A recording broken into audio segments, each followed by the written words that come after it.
시청자 여러분 안녕하십니까. 하루의 뉴스를 정리해드리는 YTN 뉴스라이트입니다.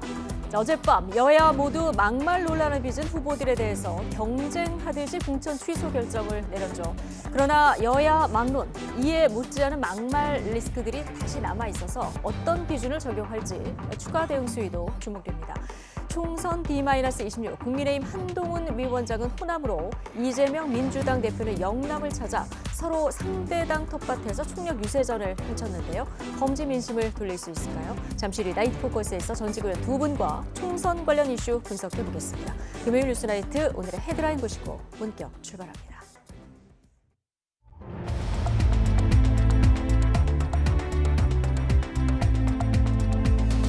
네, 3월 15일 금요일 뉴스나이트 주요 뉴스입니다.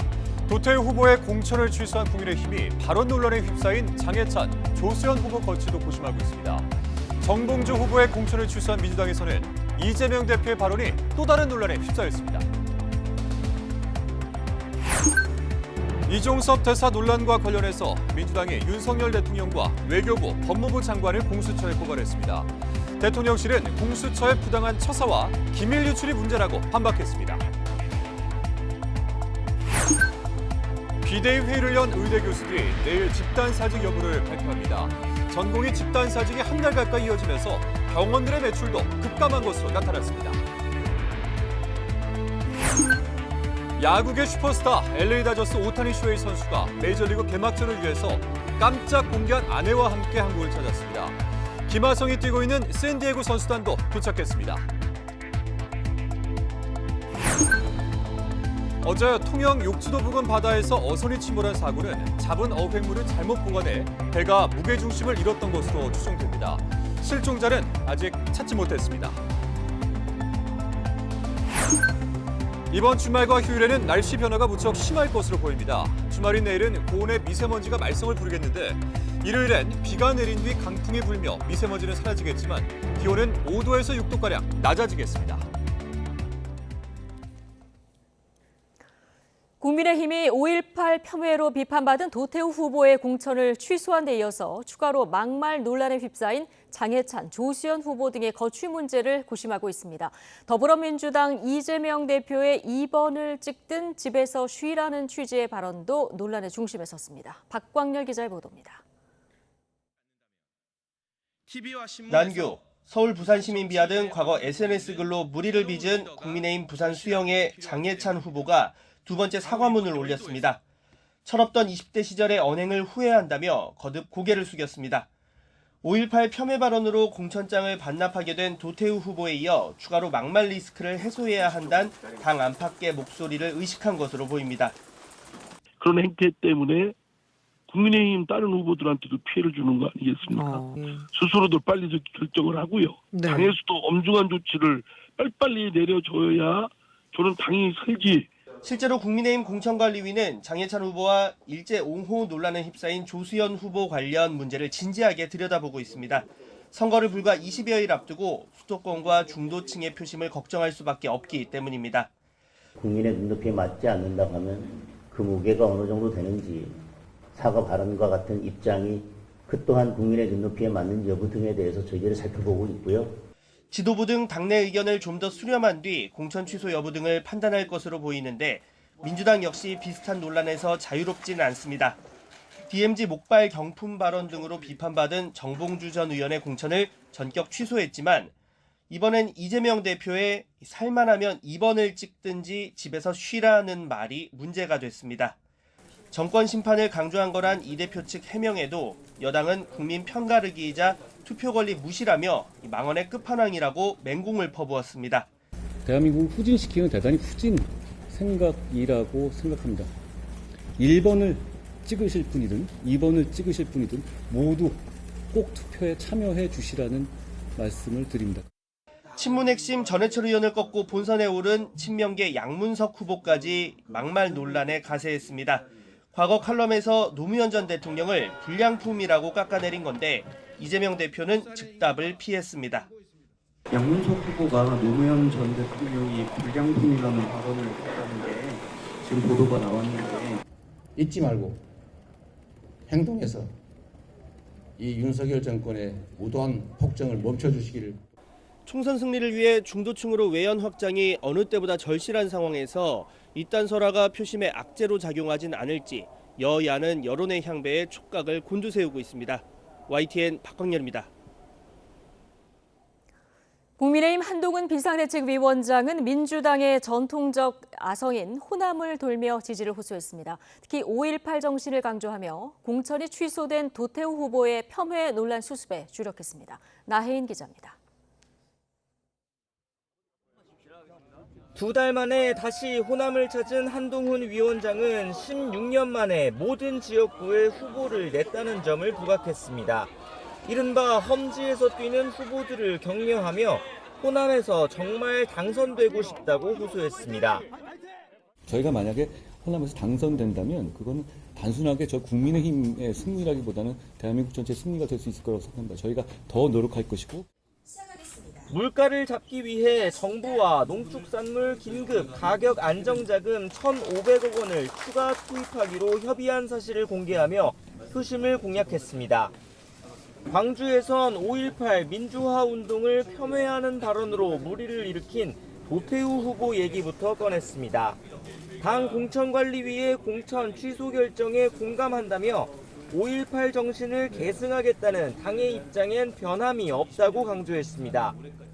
5.18 민주화 항쟁을 어떻게 받아들이고 우리가 어느 정도로 존중하는지를 오히려 선명하게 보여드렸다.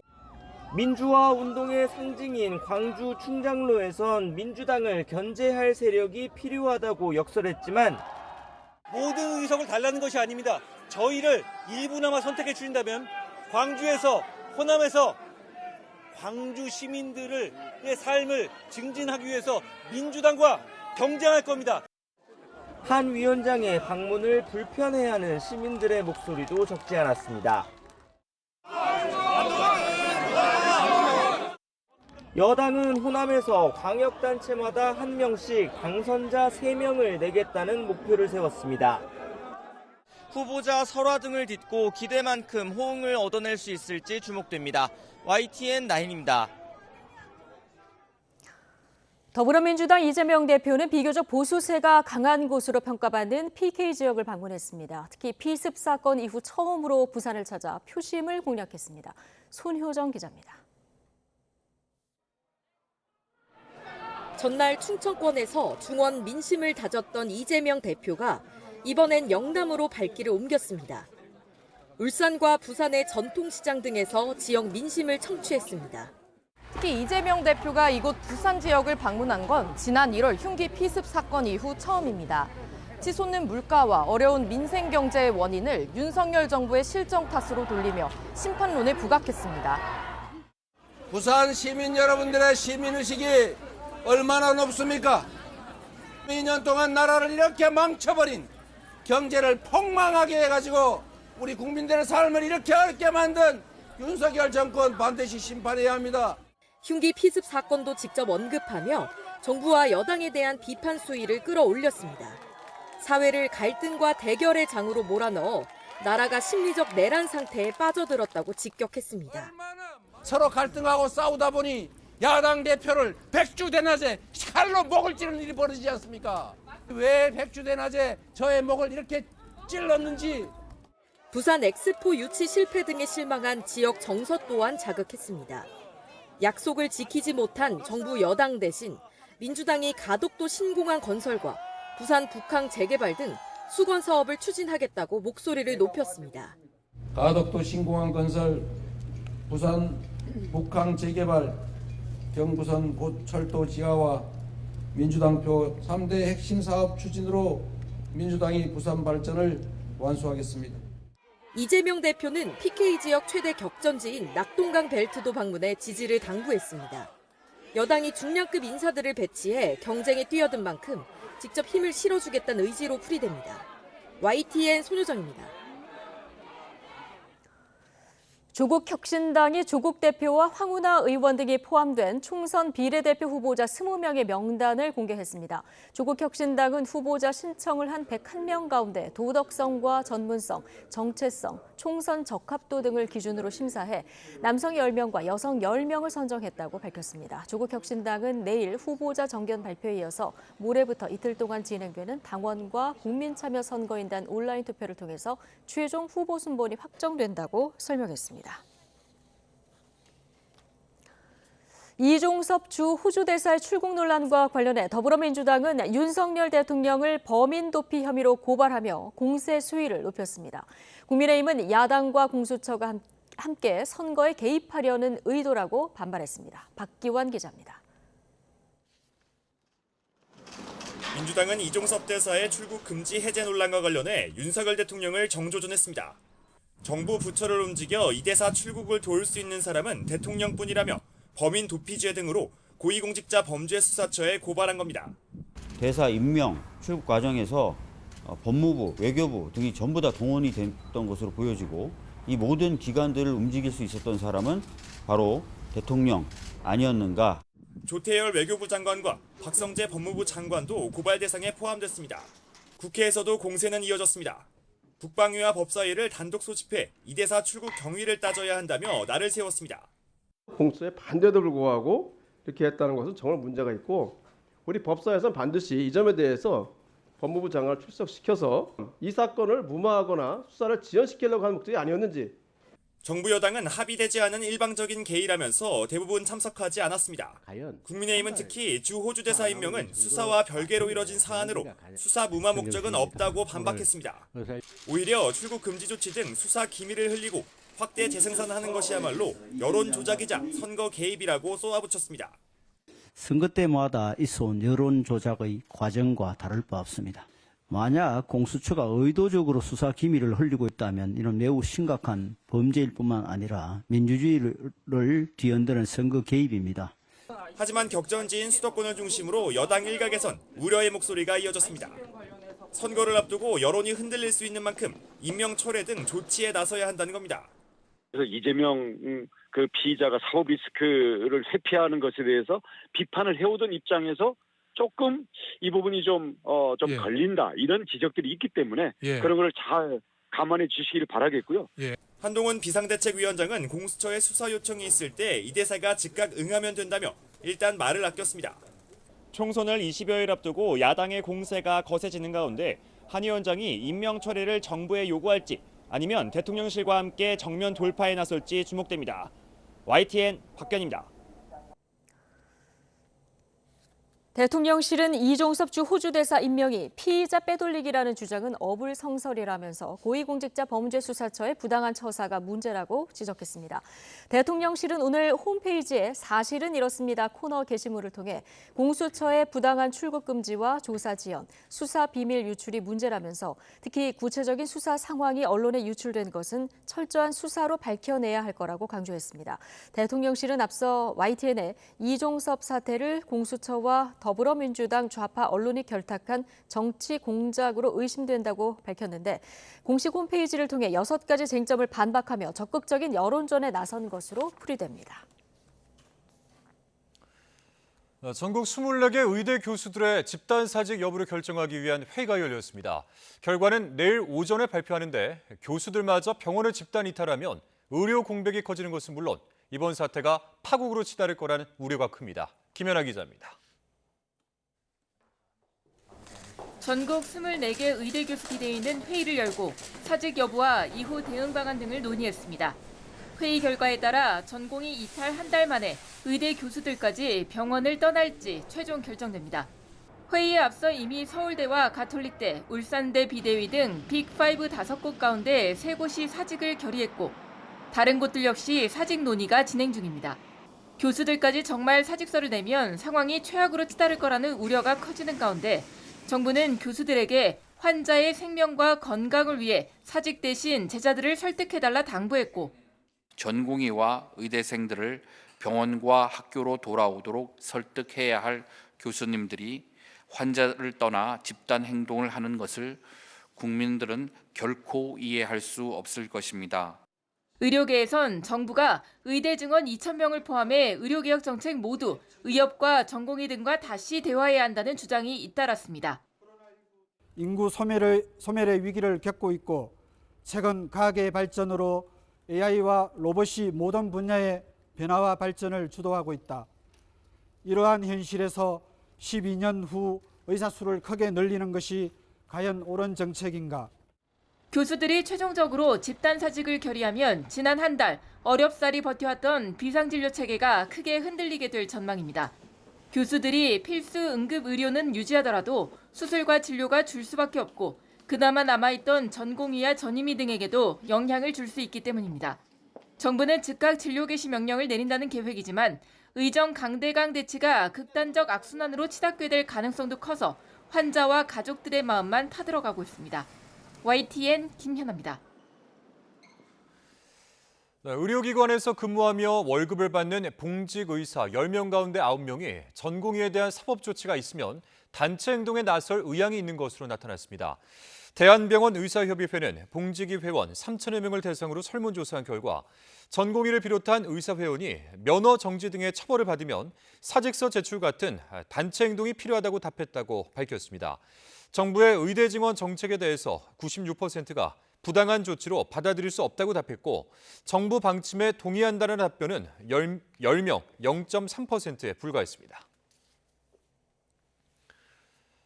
전공의 집단 사직이 한 달 가까이 이어지면서 의료 차질로 인한 병원들의 경영 악화도 눈덩이처럼 커지고 있습니다.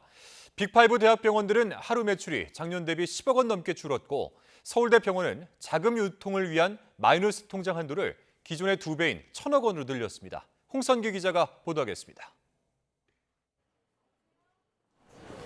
전공의 집단 사직 이후 대부분의 수련병원들은 수술을 절반 안팎으로 줄였습니다. 줄어든 수술은 곧바로 병원의 수익 감소로 이어집니다. 특히 전공의 비중이 큰 빅5 대학병원일수록 매출 손실이 큰 것으로 나타났습니다. 서울대병원과 아산병원은 하루 매출이 지난해 같은 기간 대비 10억 원 안팎으로 줄어든 것으로 전해졌습니다. 병원 진료 시스템 유지하는 것 외에도 수입 감소로 인한 재정적인 어려움이 좀 날로 커지고 있어서 부득이 비상경영 체제에 들어간 상태입니다. 급기야 서울대병원은 자금 융통을 위한 마이너스 통장 한도를 최근 기존의 2배인 1,000억 원으로 늘린 것으로 확인됐습니다. 급격한 매출 감소를 견디기 어려워진 세브란스 병원은 비상경영 체제에 돌입한다고 선언했습니다. 매출 20%가량이 줄어든 서울 성모병원 역시 비상경영을 검토하고 있습니다. 빅5 병원뿐 아니라 지방의 다른 대학병원들도 이미 간호사와 행정 인력들에게 무급 휴가를 실시하는 곳이 많습니다. 일부 병원에서는 무급 휴가를 할당하다시피 해 직원들의 반발을 사기도 했습니다. 병상 가동률이 떨어지다 보니까 병동을 통합해서 운영하면서 폐쇄하는 병동이 생기기도 합니다. 그러다 보니까 그쪽에서 일하던 간호사들이 다른 병동에 가서 일해야 되는 상황이 발생하고 심지어 강제 연차 휴가나 무급 휴가를 강요받기도 하고요. 전공의에 이어 교수들마저 집단 사직 움직임을 보이면서 병원들의 경영 악화는 더욱 확산할 가능성이 커 보입니다. YTN 홍성기입니다.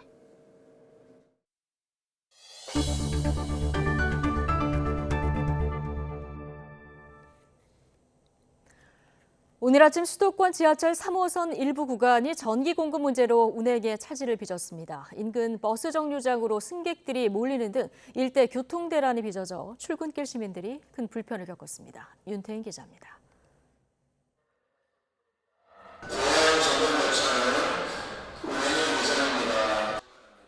지하철 3호선 원당역과 원흥역 사이 전기 공급이 중단된 건 새벽 4시 반쯤입니다. 이 사고로 대화역에서 구파발역까지 상하행 열차가 한 개선로만 제한적으로 운행되고 서울에서 대화역으로 향하는 열차는 구파발역에서 멈춰 돌아가는 등 이용에 차질이 빚어졌습니다.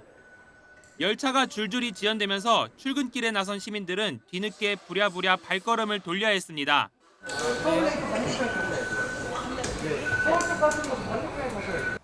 대체 교통수단을 찾는 승객들이 몰리면서 인근 버스 정류장은 큰 혼잡이 빚어졌습니다. 수많은 인파가 몰리면서 꽉 차버린 버스를 그냥 보내야 하는 일이 다반사였습니다. 고양시가 버스 노선과 대수를 늘리는 등 긴급 대응에 나섰지만 출근길 지하철 수요를 모두 감당하기엔 역부족이었습니다.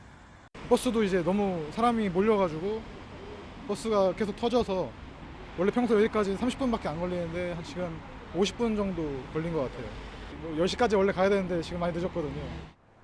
복구는 6시간 가까이 지난 오전 10시 10분쯤에야 이뤄졌지만 사고 여파는 계속됐습니다. 대화 방면으로는 열차가 다녔지만 오금 방면으로는 이곳 원당역을 정차하지 않고 열차가 지나면서 서울로 향하는 시민들의 불편함이 이어졌습니다. 사고 구간 외에 다른 구간까지 운행이 30분 넘게 지연되면서 승객들 발목을 붙잡았습니다. 구파발까지 지금 연결이 안 되니까 지금 뭘로다 가야 될지 저 가족이 아픈 사람들이 있어가지고 병원에 좀 가보려고 나갔는데 길이 막혀가니까 어떻게 할지 모르겠네요. 코레일은 열차 이용에 불편을 드린 데 사과드린다며 정확한 장애 원인을 여러 각도로 확인하고 있다고 설명했습니다. YTN 윤태인입니다. 경남 통영에서 발생한 어선 침몰 사고와 관련해 해경이 중간 수사 내용을 발표했습니다. 잡은 어획물을 잘못 보관했다가 배가 복원력을 잃어서 사고가 난 것으로 추정했습니다. 이명준 기자입니다. 통영 욕지도 인근에서 난 어선 침몰 사고의 주요 원인으로 복원력 상실이 꼽혔습니다. 해경은 어획물을 잘못 보관했다가 무게중심을 잃은 것으로 추정했습니다. 배 뒤쪽에 둔 어획물이 한쪽으로 쏠려 배 앞쪽이 들렸다는 겁니다. 그 과정에서 배가 무게중심을 잃고 바다 밑으로 가라앉은 것으로 보고 있습니다. 평소보다 많은 어획물을 포획하여 어구 및 어획물을 선미 갑판에 적재한 상태로 이동 중 선미가 좌현으로 기울면서 선원들이 잡아 그물채 배 뒤쪽 갑판 위에 보관한 정어리만 40톤가량. 잡은 고기를 갑판 아래 어창에 보관해야 하는데 갑판 위에 그물채 둔 게 화근이었던 겁니다. 선원들은 새벽에 열리는 수협 입판 시간에 맞추기 위해 어획물을 배 위에 보관했다고 진술했습니다. 전문가도 복원력 문제를 강조합니다. 복원성이 나빠서 이제 사고가 나게 됩니다. 이 무형은 요 위에 뭐가 많이 있습니다. 이렇게 위에 뭐가 많이 있게 되면은 위에 무게가 많이 있게 되면은 돌아오는 힘이 적어집니다. 복원성이 작다 그렇게 이야기합니다. 11명이 탄 어선 침몰 사고로 3명이 숨지고 60대 한국인 선원은 여전히 실종 상태. 해경은 사고 해역에서 수중 수색과 해상 수색을 이어가고 있습니다. 이번 어선 침몰 사고의 주요 원인이 밝혀지면서 해경 수사에도 속도가 붙을 것으로 보입니다. YTN 임영준입니다. 일본 후쿠시마 현 앞바다에서 규모 5.8의 지진이 발생해 후쿠시마 일대를 비롯해 도쿄에서도 흔들림이 감지됐습니다. 도쿄전력은 후쿠시마 제1원전에서 진행 중인 오염수 해양 방류도 일시 중단했습니다. 도쿄에서 김세호 특파원입니다. 자정을 넘긴 시각, 후쿠시마 현 곳곳이 거세게 흔들립니다. 후쿠시마 제1원전 부지 일대에서도 강한 흔들림이 감지됩니다. 일본 후쿠시마 현 앞바다에서 규모 5.8의 지진이 발생한 겁니다. 本日ですね、0時14分、福島沖を震源とする地震が発生してございます。 도쿄전력은 0시 33분 진행 중이던 후쿠시마 제1원전의 오염수 방류를 일시 중단시켰습니다. 15시간여 만에 방류를 재개했지만 오염수 방류가 지진 여파로 중단되기는 이번이 처음입니다. 우리 정부는 이번 지진은 오염수 방류를 중단해야 할 이상 상황에 해당한다며 전문가를 파견해 상황을 살피겠다고 밝혔습니다. 우리 정부도 관련 상황을 주시하고 있으며 IAEA 측과도 관련 정보를 긴밀히 공유하고 우리 전문가를 후쿠시마 현지에 파견해서 현장 상황을 보다 면밀히 확인할 계획입니다. 새해 첫날 노토반도 대지진의 여파가 여전한 가운데 도쿄 인근 치바현에서도 최근 규모 5 전후의 지진이 20여 차례 발생했습니다. 특히 2011년 3월 11일 동일본 대지진이 일어난 지 만 13년이 지나는 시기인 만큼 지진에 대한 경계심이 높아지고 있습니다. 여기에 최근 후쿠시마 제1원전에서는 방사능 오염수 외부 유출 등 내부 사고가 있다는 데다 원자로 부근의 핵연료 잔해 제거에는 로봇까지 투입해도 제대로 시도할 엄두도 못 내는 상황. 일본을 방문한 IAEA 사무총장은 원전 오염수 방류에 문제가 없다고 거듭 강조하고 있지만 잇따른 지진으로 원전 관리에 대한 불안감은 더욱 커질 수 있다는 우려가 나옵니다. 도쿄에서 YTN 김세호입니다. 야구계 슈퍼스타 LA 다저스의 오타니 쇼헤이가 한국을 찾았습니다. 메이저리그 공식 개막전을 위해서인데 처음으로 공개한 농구 선수 출신 아내도 동행하면서 전 세계 야구 팬들의 눈이 쏠렸습니다. 보도에 이지은 기자입니다. 야구계의 유니콘으로 불리는 7억 달러의 사나이 오타니 쇼헤이가 인천공항 입국장에 들어섭니다. 미국에서 LA 다저스 선수단과 함께 전세기를 타기 전 깜짝 공개한 아내도 함께입니다. 지난달 결혼 소식을 알린 오타니의 아내는 농구 선수 출신인 2살 아래의 다나카 마미코. 앞서 일본 야구 팬들이 오타니의 아내로 추정했던 인물입니다. 오타니는 한국에 오기 전 SNS에 태극기와 손아트 포즈에 이어 기다려진다는 한글 문구까지 올리면서 기대감을 나타냈습니다. 최고의 야구 실력에 훌륭한 인성까지 갖춰 국내에서도 인기가 높은 오타니를 보기 위해 수많은 팬들이 공항을 찾았습니다. 멋있는 거는 그냥 야구 잘하고 잘생기고, 근데 좋은 점은 착하고 운동장에 있는 쓰레기 그런 것 때문에 좋아요. 오타니와 같은 시대에 살았지만 난 TV로만 봤다는 소리 하지 말라는 거야. 와, 그 문구 들으니까 봐야 되겠구나. 미국까지 가는 건 부담스럽잖아요. 오타니와 함께 역대 투수 최고액인 3억 2,500만 달러에 계약한 야마모토, 그리고 무키 베츠와 프레디 프리먼 등 야구 팬을 설레게 할 세계적인 스타들도 우리나라 땅을 밟았습니다. 김하성과 고우석 등 샌디에이고 선수단은 LA 다저스보다 먼저 한국에 도착했습니다. 기분 좋고 이제 좀 실감이 나는 것 같아요. 많이 기대하셨을 텐데 좋은 경기 할 수 있도록 최선을 다하겠습니다. LA 다저스와 샌디에이고 선수단은 토요일 유소년 야구 클리닉에 이어 공식 훈련과 기자회견에 참석하며 서울 시리즈의 시작을 알립니다. 17일과 18일에는 키움과 LG, 팀 코리아와 만나는 특별 경기가 열립니다. 처음으로 한국에서 열리는 메이저리그 공식 개막전, LA 다저스와 샌디에이고 파드리스의 경기는 20일과 21일 고척돔에서 펼쳐집니다. YTN 이지은입니다. 이번 주말과 휴일에는 날씨 변화가 무척 심할 것으로 보입니다. 주말에는 고온의 미세먼지가 말썽을 부리겠는데 휴일에는 강풍이 불며 미세먼지는 사라지겠지만 대형 산불이 우려되고 있습니다. 김민경 기자입니다. 하늘에 잿빛 장막이 쳐진 듯 온통 뿌연 먼지가 가득합니다. 먼지로 뒤덮인 공기에 한낮에도 초저녁처럼 어둑어둑합니다. 대기가 정체되면서 오염물질이 쌓인 가운데 중국발 스모그가 추가로 유입됐기 때문입니다. 주말인 내일은 대기가 더 탁해질 걸로 보입니다. 대기가 안정되면 안개가 자주 끼고 오염물질은 계속 쌓이게 됩니다. 대기질이 계속 악화하는 이유가 됩니다. 여기에 기온까지 크게 오릅니다. 서울 기온은 18도, 대전과 광주, 대구 20도 등으로 4월 중순 기온 분포를 보이겠습니다. 하지만 휴일에는 비가 내리고 바람이 강하게 불면서 기온이 하루 만에 5도에서 6도가량 낮아지겠습니다. 미세먼지는 해소되지만 이번에는 대형 산불이 우려됩니다. 강원도 고성과 양양, 강릉, 경북 울진과 포항 등 동해안에는 대형 산불 주의보가 내려졌고 산불 재난 위기경보도 관심에서 주의로 상향됐습니다. 대기가 건조한 가운데 강한 바람이 불 것으로 보여 동쪽 지역을 중심으로 산불 위험 지수가 높은 단계에 돌입하는 지역이 점차 확대되고 있습니다. 산림청은 작은 불씨가 큰 불로 이어질 가능성이 크다며 각별한 주의를 당부했습니다. YTN 김민경입니다.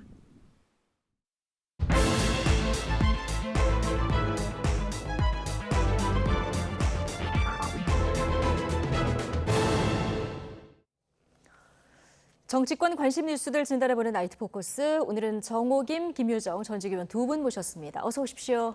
안녕하십니까? 자, 선거 26일 남았는데요. 여야 대표가 서로 상대당 텃밭을 찾았습니다. 먼저 국민의힘 한동훈 비대위원장은 오늘 불모지 호남을 찾았는데요. 정말 호남에서 당선되고 싶다. 호남 민심 달래기에 나섰습니다. 이야기 듣고 풀어가겠습니다. 원래 광주와 호남에 오고 싶었습니다. 그런데 요 며칠 동안에 있었던 일 때문에 저희의 스태프들은 그냥 광주와 호남은 피하는 것이 어떤가라고 저한테 제안했습니다. 저는 단 한 번도 그런 생각을 한 적이 없습니다. 선택을 받고 싶기 때문입니다. 민주당이 뭘 했습니까? 한 게 있습니까? 안 그래도 표 준다 이 입장 아닙니까? 여러분의 사랑을 원하고 저희가 정말 광주 시민과 호남 시민에게 자라겠습니다. 한동훈! 스태프들은 광주와 호남은 좀 피하는 게 어떻겠느냐 이렇게 권했는데 한 번도 그런 생각하고 한 적이 없다. 그리고 호남을 위해서도 국민의힘 후보가 당선되는 견제가 필요하다. 오늘 이런 점들을 좀 강조했는데 시민들 불편한 소리도 좀 들어야 했고요. 다른 때와 달리. 오늘 한동훈 위원장 입장에서는 가장 어려운 유세 지역 중 하나가 아니었을까 싶기도 한데요. 네, 호남은 사실은 보수 정당으로서는 정말 어려운 지역이죠. 그리고 환영받지 못하는 경우가 많았는데 오늘 같은 경우는 호불호가 갈렸다고 하더라고요. 그리고 지금 올해 선거에서는 호남 전 지역구에 후보를 냈습니다. 아주 어려운 지역구들이 있지만 그래도 참가하면서 호남인들을 향해서 이렇게 잘하겠습니다라는 것을 보여주는 하나의 방법이 되는 것이고요. 특히 요번에 그 비대위원인가요? 박은식 후보 그리고 정운천 의원 그리고 이정현 전 의원이 요번에 이제 출마를 해가지고 그래도 좀 좋은 성과를 얻었으면 하는 바람이 있는데 이건 단순히 보수 정당의 후보들이 당선되는 것 이런 자체의 목표가 아니라 한국의 정치가 말입니다. 정말 이제 정상화의 길을 걸으려면 호남에서도 보수 정당의 후보가 당선되고 영남에서도 좀 더 많은 진보 정당의 후보가 당선되는 그런 상황이 좀 더 자연스럽고 정상적인 상황이고 그리고 이렇게 양극화, 특히 그 지역 간의 이런 갈등을 해소할 수 있는 그런 방법이기 때문에 상당히 희망하는 바인데 요번에 물론 이제 그 공천을 취소하기는 했으나 5.18과 관련한 또 그 막말이 나왔고 물론 이제 취소했지만은 그것에 대해서 호남인들이 어떤 생각을 하고 있는지 그리고 또 사실 그 보수 책임 여당으로서 지금 돌발 변수가 생기지 않았습니까? 그 돌발 변수를 어떻게 관리하고 해소하느냐에 따라서 그러니까 즉 호남 지역에 대한 구애만큼 중요한 게 공중전에서 얼마만큼 신뢰를 보여주느냐가 중요하기 때문에 앞으로 남은 한 3주, 4주를 더 열심히 뛰어야 되지 않을까 그런 생각이 들어요. 알겠습니다. 세석 확보가 목표인데 이게 가능할지는 좀 지켜봐야 될 것 같고요. 자, 말씀하신 대로 5.18 폄훼 발언 논란 때문에 국민의힘 내부 좀 시끄러웠고요. 한동훈 위원장이 노태우 후보의 공천 재검토해달라 이렇게 요청을 했는데 공관위에서 그냥 후보 자격을 유지했다가 어젯밤에 자, 이 공천을 취소하는 게 이렇게 됐습니다. 이제 리스크를 오늘 줄이고 가긴 했는데요. 호남은 이 민심에서 어떻게 반응을 하고 있을까요? 호남 분들이 그런 예측을 어제 하시더라고요. 혹시 오늘 광주 오는데 뭔가 깜짝 쇼처럼 노태우 후보의 공천을 취소하려는 거 아닌가? 이런 얘기들을 하시던데 정말 정확하게 예측을 한 것 같아요. 그래서 만약에 노태우 후보 공천을 취소하지 않고 호남을 갔더라면 무슨 낯으로 갈 수 있었을까 그런 생각 한편으로 들고요. 스태프들이 호남은 안 가는 게 뭐 어떻겠냐 이런 얘기 했다는데 스태프들이 좀 더 빨리 취소했어야 된다는 그런 얘기는 안 하는 것인지 스태프들이 대통령실에도 할 얘기는 꼭 해야 된다라는 그런 조언은 안 하는 것인지 제가 반문하고 싶고요. 호남 지역에서 3군데 이제 뭐 당선 꼭 당선되고 싶다 이렇게 얘기하는데 꼭 당선이 되고 싶다면 정말 대통령실하고 대통령실은 대통령실이 하는 일을 하고 당은 당의 일을 한다라는 얘기가 일성이었는데 그렇게 하지 말고 대통령실이 정권이 잘못하는 일은 당에서 쓴소리를 해줘야만 뭔가 반전이 있을 거다 이런 생각이 들고요.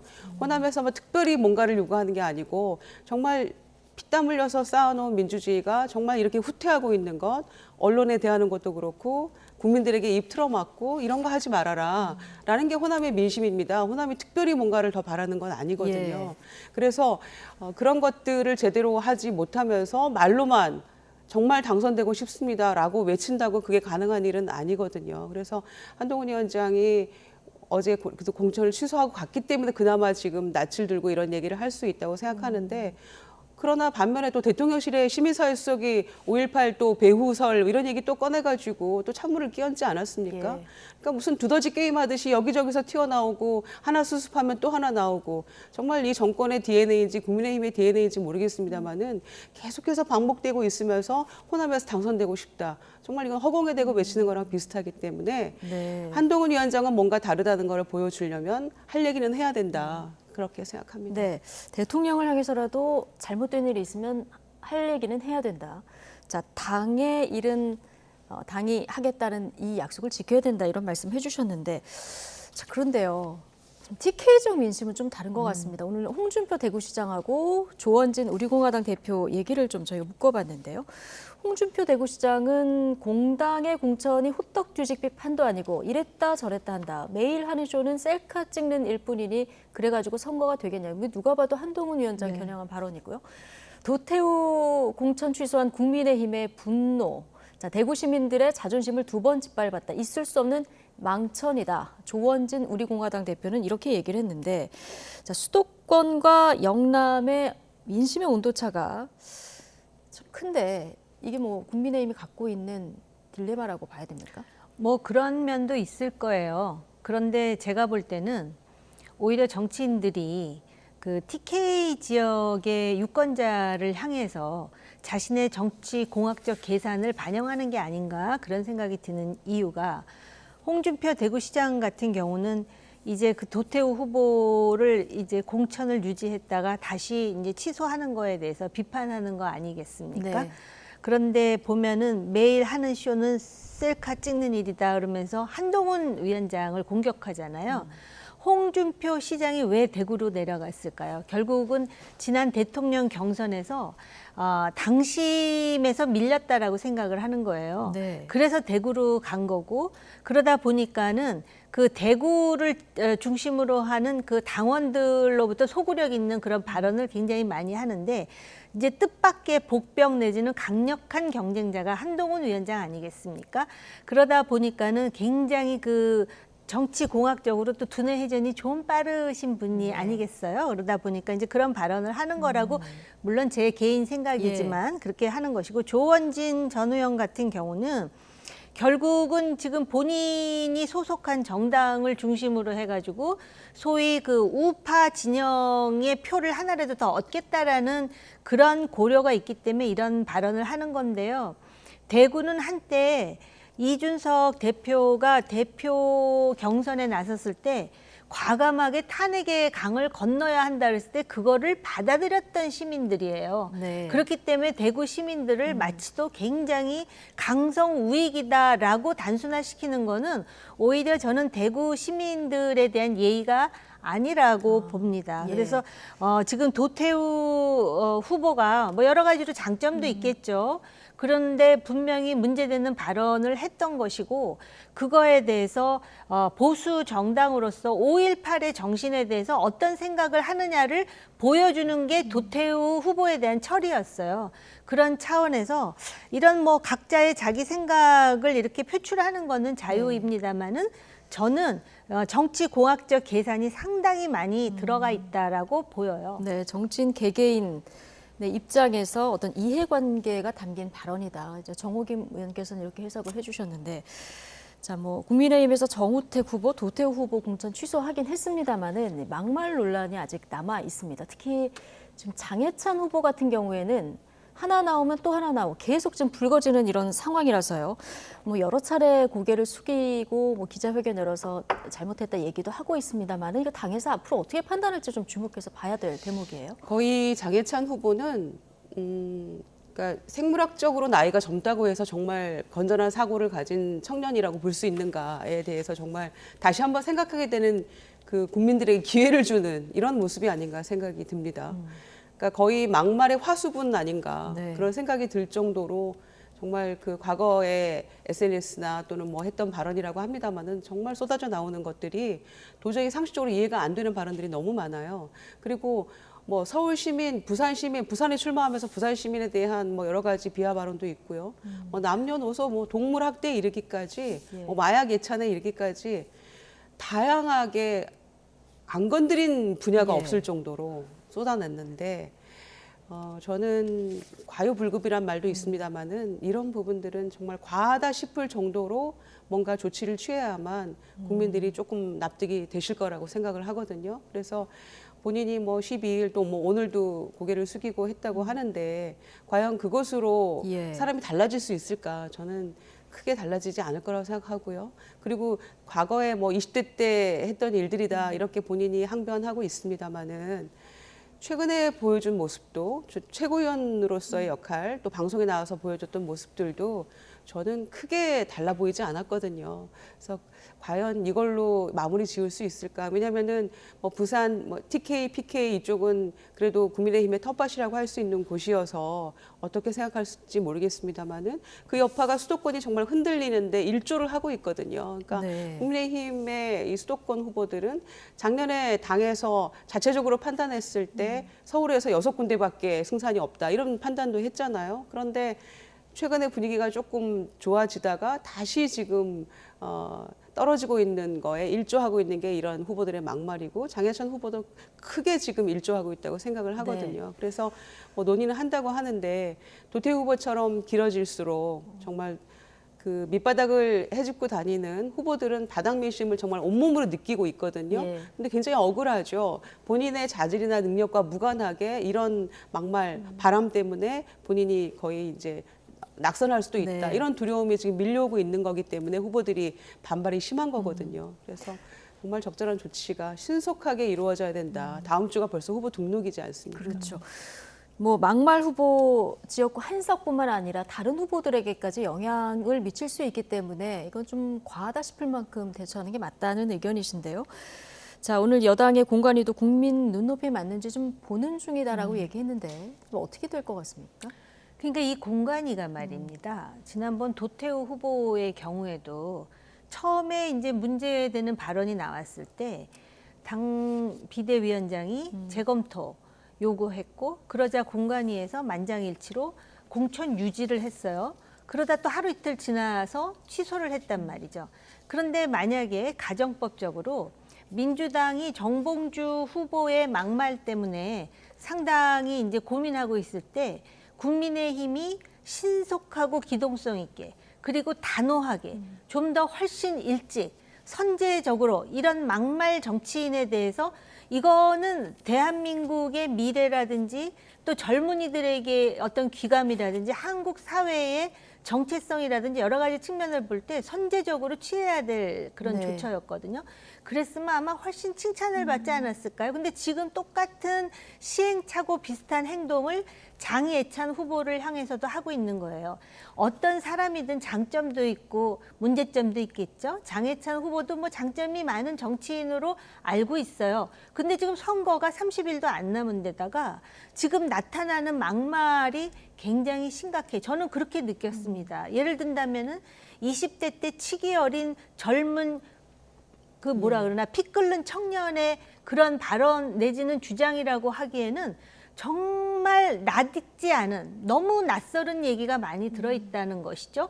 그의 윤리관, 그의 여성관, 그다음에 어떤 그 뭐라 할까 국가관 모든 것에 대해서 고개가 갸우뚱해지는 그런 상황이라는 것입니다. 저 개인적인 생각이지만 그렇다면 공관위도 지금 뭐라 그러죠? 계속해서 들여다보고 있다 그랬습니까? 국민 눈높이에 맞는지 그러니까는 이렇게 되면은요, 공관위가 지금 눈높이에 맞는지 들여다보고 있는 것인지 아니면은 지금 무슨 다른 상황을 고려하는 것인지 의심의 눈초리가 또 생길 수 있어요. 지금 얼마 남지 않았어요. 그리고 아까 지적하셨듯이 이게 당장 수도권이 굉장히 중요한데 수도권의 판세에 영향을 심하게 주고 있다는 거에 대해서 공관위가 좀 제대로 파악을 했으면 좋겠습니다. 막말 대응 시기도 중요하다.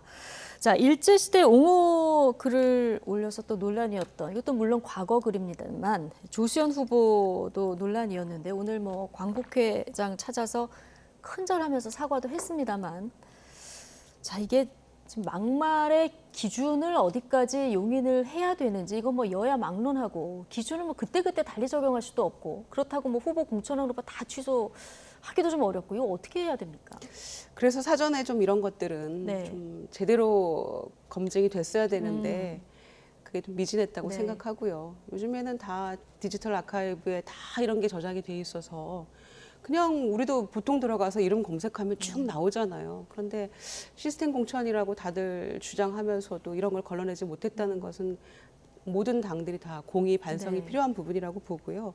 특히 이제 이 조수현 후보 같은 경우 보니까요, 국민의힘은 정말 그 한동훈 위원장이 뭐 여기저기 다니면서 지역 연고를 이야기하잖아요. 그래서 팔도 사나이 별명이 붙었는데 지금 보니까 국민의힘 후보들은 이제 팔도를 다 채우게 생겼어요. 그러니까 대전에서는 이 조수현 후보가 있죠. 또 죄송합니다. 충남에서는 성일종 후보가 또 그 이토 히로부미 인재 얘기했었죠. 또 충북에서 박덕흠 후보가 미리 당선 축하 케이크 잘랐죠. 그리고 대구에서 이제 그 도태우 후보 있었죠. 부산의 장해찬 후보 있죠. 팔도 다 채우게 생겼는데 이 조수현 후보 같은 경우에는 광복회장을 이제 부부가 같이 가서 큰절하면서 사죄를 했는데 이렇게 하는 것도 또 용서를 구하는 또 방법의 하나가 될 수는 있겠죠. 그러나 광복회장이 국민의힘의 공관위원장은 아니시잖아요. 예. 그러면은 당에서 위원장이 이런 부분들은 선제적으로 뭔가 조치를 취하는 게 맞지 않겠습니까? 더군다나 이 친일과 관련된 이런 발언들은 어떤 의미에서는 국민의힘의 아킬레스건 같은 것인데 과연 이걸로 이대로 끝날 수 있을 것인가? 또 중원이 흔들리는 거 아닙니까? 네. 충청권이. 그러니까 이런 부분들은 아마 굉장히 염려가 클 거고요. 그래서 한동훈 위원장이 이제는 하다 국민의힘 나를 총선 이후에도 보기를 원하신다면 국민의힘 찍어달라 이런 얘기까지 하던데 그게 캠페인입니까? 보고 싶어 할까요? 저는 의문입니다. 그런데 본인이 할 역할을 정말 제대로 하지 않고서는 어떤 곳에서도 이런 여기저기 그 사고처럼 터져 나오는 이 후보들의 이거를 막을 수 없다라고 생각하고요. 그 대통령의 비호감도 그 부정평가가 높기 때문에 선제적으로 지금 미리 땡겨다가 쓰는 비대위원장 아닙니까? 그러면 역할을 좀 제대로 해야 되는데 이제는 좀 한계에 도달한 게 아닌가 그런 생각입니다. 예. 어쨌든 남은 막말들 국민의힘에서 어떻게 처리하는지 국민들이 좀 주목해서 볼 것 같고요. 자, 중성동을 경선 여론조사 관련해서는 하태경 의원이 이의 제기를 했는데 이건 기각을 했고 이혜훈 후보의 공천 자격을 유지하는 것으로 오늘 결론을 내린 상황입니다. 그런데 지금 서울시 선관위가 이혜훈 캠프 측 인사들을 좀 고발을 한 상황이라서요. 앞으로 이 문제될 소지는 없을까요? 뭐 이미 지금 문제가 되고 있을 거예요. 왜냐하면은 일단 당으로서는 이 문제가 자꾸 확대 재생산되는 게 전체적인 선거 전략 구도에도 바람직하지 못하고 또 사실 부끄러운 얘기지만 우리나라의 경선이라는 거요. 특히 뭐 여론조사 경선한다라는 게 정확하지도 않거니와 이런 일들이 비단 저 지역구에만 있었을까 저는 사실 의문이 되기는 합니다. 그런 상황에서 일단 이제 덮겠다라는 것이 당 공관위의 입장인데 아무래도 그 지역구의 선거에서는 이미 그것 때문에 내상이 상당히 클 거라고 보여지고요. 그다음에 이 후보 캠프 6명은 아마 그 서로 그 카톡을 통해서 했던 일련의 선거 전략이 법 위반적인 요소들이 굉장히 많지 않습니까? 또 실제로 뭐 나이를 속였느니 뭐 그런 얘기도 나오고요. 그러다 보니까는 이제 고발에 대한 그 조사는 들어갈 것이고 그리고 사실 저 하태경 의원으로서는 본인 지역구를 포기하고 서울에 와서 사실은 여러 군데를 또 그 정착하지 못하고 하다가 경선에 임했는데 조금 안타깝게 됐지만 또 이 경쟁은 경쟁인 것이고요. 그래서 애초에 그 지역구에 사실 3명이 상당히 그 상대적으로 볼 때 중량감이 있는 정치인이었는데 저렇게 해서 경선을 통해서 이제 2명을 희생시킨 결과가 돼버렸기 때문에 그 전에도 많은 그 전문가들이 사전에 좀 재배치를 하는 게 어떠냐라는 그런 제언도 했었거든요.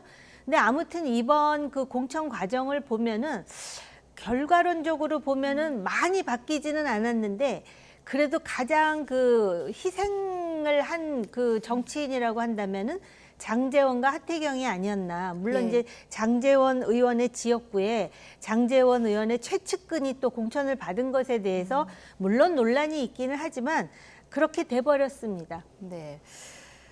자, 이 문제 관련해서 국민의힘 공관위에서는 성별 연령을 속여도 경선 결과에 영향이 없고 그리고 이혜훈 후보가 이걸 개입했다는 증거는 없다. 자, 이런 설명이 있었는데요. 자, 김유정 의원께서 어떻게 보십니까? 글쎄 공관위의 설명이 과연 적절한지 좀 의문입니다. 왜냐하면은 부정행위를 했어도 결과에 영향을 크게 미치지 않는다면 문제가 없다라는 것인데 부정행위 자체는 인정을 한 거잖아요. 그리고 하태경 의원이 나이를 속여서 이렇게 했던 거를 또 2건을 잡아내기도 했었고 이혜훈 의원 자체가 또 이제 그런 여러 가지 부정행위를 독려하는 그 단톡방에 또 있었다는 거 아니겠습니까? 그런데도 이게 아무 문제가 없다라고 결론 내리는 건 너무 안이한 생각이 아닌가 이런 생각이 들어요. 더군다나 서울시 선관위가 문제를 인지를 하고 또 조사를 한 끝에 경찰에 또 넘긴 거잖아요. 그런데 당사자인 후보만 또 혐의가 없다는 걸로 과연 이거를 그대로 받아들일 것인가 좀 의문입니다. 더구나 이 지역이 저희 민주당에서는 박성준 대변인 지역인데 굉장히 지역구를 탄탄하게 잘 닦아놨던 지역이고 열심히 뛰고 있는데 이런 당내의 논란이 벌써 경선 과정, 공천 과정에서 파열음이 있으면 제대로 아마 뛰기가 굉장히 어려울 거예요. 예. 그리고 지역구를 잘 닦았던 과거의 지상욱 전 의원이나 또 하태경 의원의 사실 조력도 필요할 텐데 굉장히 어려워질 거라고 생각하고요. 예. 또 이런 공간위의 어떤 판단도 조금 납득하기는 어렵습니다. 알겠습니다. 지금 뭐 중성동을 굉장히 여당에서도 야당에서도 신경 쓰는 지역들인데 지금 공천 논란이 매듭지어지지 않으면 좀 어떻게 보면 여당에서는 불리한 이런 요소로 작용할 수도 있다 이런 지적이신데요. 자, 일단 뭐 논란이 됐던 이런 부분들 좀 저희가 짚어봤고요. 민주당 얘기도 지금부터 해보겠습니다. 이재명 대표는 오늘 영남으로 갔습니다. 매우 강한 어조로 정권 심판론을 부각했는데요. 먼저 듣고 오실까요? 4월 10일은 그래서 심판의 날입니다. 엄정하게 지난 과오들에 대해서 문책해야 합니다. 그들에게 보여줘야 합니다. 국민을 무시하면 이렇게 무능하면 내 쫓길 수가 있구나 하는 것을 보여줘야 하지 않겠습니까? 서로 갈등하고 싸우다 보니 야당 대표를 백주대낮에 칼로 목을 찌르는 일이 벌어지지 않습니까? 그런데 뭘 했습니까? 수사 제대로 하지 않습니다. 그들이 왜 백주대낮에 저의 목을 이렇게 찔렀는지 아무도 밝히려 하지 않습니다. 반드시 심판하자. 자, 이재명 대표 피습 이후에 첫 아마 영남 방문인데요. 지금 보신 것처럼 흉기 피습까지 직접 이렇게 언급하면서 정부와 야당의 비판 수위, 여당의 비판 수위를 높이는 이런 목소리 듣고 오셨습니다. 국민의힘 이번 총선 슬로건이 국민의힘이 합니다. 지금 합니다인데요. 자, 민주당의 총선 슬로건은 못 살겠다, 심판하자 이렇게 정해졌습니다. 선동의 정치의 최전선에 섰다고 보야 되는 것이고요. 일단 본인이 공천을 통해서 얼마나 많은 사람들을 숙정했습니까? 그런데 지금 윤석열 정부를 향해서 무능하고 무도한 폭정이라고 일가를 하더라고요. 근데 무도한 폭정으로 말할 것 같으면 민주당의 요번에 공천 학살을 보면은 무도한 폭정이라는 표현만으로도 부족한 그런 대학살을 자행하지 않았습니까? 그런데 이제 그것을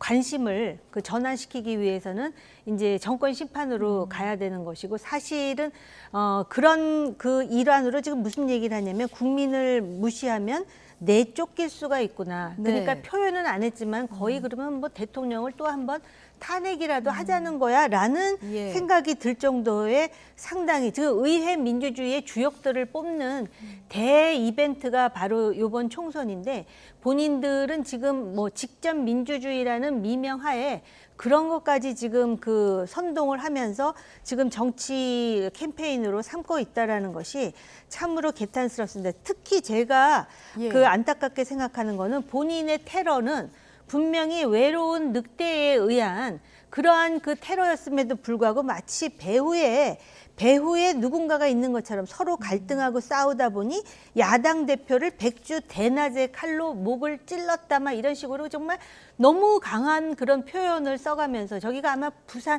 부울경 지역인데요.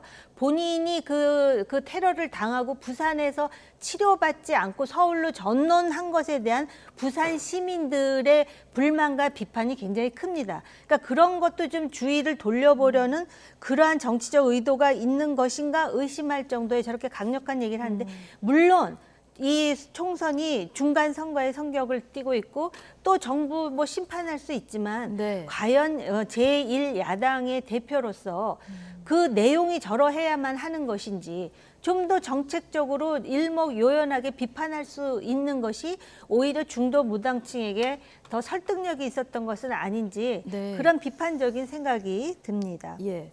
그러니까 서로 갈등하고 싸우다 보니까 야당 대표를 백주대낮에 칼로 찌르는 일이 벌어지지 않았나 이 발언하고 그다음에 뭐 중도 해지라던가 박근혜 대통령 탄핵 사례를 언급한다든가 이런 부분의 발언은 좀 적절하지 않았다는 이런 지적이신데요. 근데 지금 이제 선거한 가운데 있는 것이고요. 그리고 다시 그동안에 이제 민주당 공천 때문에 조금 저희가 많이 민심을 잃었습니다마는 다시 정권 심판론이 불붙어 오르고 있는 중이거든요. 그리고 그 정치 테러 피습 사건 이후에 이제 2달 만에 부산 영남 쪽을 처음 이제 방문을 한 것이었기 때문에 저희로서는 이번 선거를 정권 심판에 기치를 걸고 뭐 여러 심판 본부들도 지금 저희가 만들어서 하고 있거든요. 그래서 못 살겠다 심판하자 이런 것은 과거 자유당실에 못 살겠다 갈아보자 이런 느낌도 사실은 나는 것인데 그런 것인데 간결하게 저는 뭐 우리 할 일을 하고 있다 저는 이렇게 판단하고요. 아마 대다수 국민들께서 그 한동훈 위원장으로 뭔가 프레임을 전환해 보려고 한동훈 대 이재명 프레임으로 가보려고 하지만 결코 그렇게 되지 않고 있잖아요. 그리고 대통령의 부정평가가 여전히 그렇게 높은 이유는 우리 국민들이 지금 이 상황을 집권 지금 3년 차에 접어들었는데 우리 상황과 처지가 어떠한가에 대해서 저는 명백히 인식하고 계시다고 생각하거든요. 그래서 여전히 부정평가가 그렇게 높은 것이기 때문에 마음속으로는 정말 심리적으로 탄핵 상태다 뭐 이렇게 규정할 수도 있는 것이죠. 그런 마음들을 아마 표현한 게 아닌가 생각하고요. 선거 한가운데 이제 본격적인 정말 유세 기간에는 더 심한 얘기도 나올 수 있겠습니다만은 저는 국민들이 겉으로 표현 안 하고 계실 뿐이지 그 마음들은 마음속으로는 더한 얘기도 하고 계실 거다. 그리고 그 치솟는 물가하며 실정에 대해서 정말 눈여겨보시다가 심판하실 거라고 생각합니다. 예. 자, 이재명 대표 어제 대전 방문했을 때 발언도 좀 도마 위에 오른 이런 상황인데요. 자, 그래픽으로 정리했는데 한번 보실까요? 전체 맥락을 좀 보셔야 돼서요. 국민의힘과 윤석열 정부가 정치 잘했다, 나라 살림 잘했다, 살만하다, 견딜만하다 싶으면 가서 열심히 2번을 찍든지 아니면 집에서 쉬십시오. 견딜 수 없다, 못 살겠다, 앞으로 다른 길을 가야겠다고 생각하면 나가서 행동을 해야 합니다. 1번을 찍어야 합니다. 자, 어제 세종 전통시장 에서 연설하면서 한 발언인데 이 중에서 이제 아니면 집에서 쉬십시오. 이 발언이 지금 여당의 굉장한 공세를 받고 있는 이런 상황이거든요. 이게 아마 이직 발언 비판이 나온 후 발언이라 더 그런 것 같은데요. 어떻게 보십니까? 그 이직 발언도 저는 굉장히 놀랐어요. 그래도 당 대표 그리고 대통령 선거에 나왔던 후보로서의 품격이라는 거를 본인도 의식하고 있을 텐데 어떻게 이찍이라는 표현을 할까 그런 생각을 했는데 2번을 찍든지 집에서 쉬라는 말을 들으니까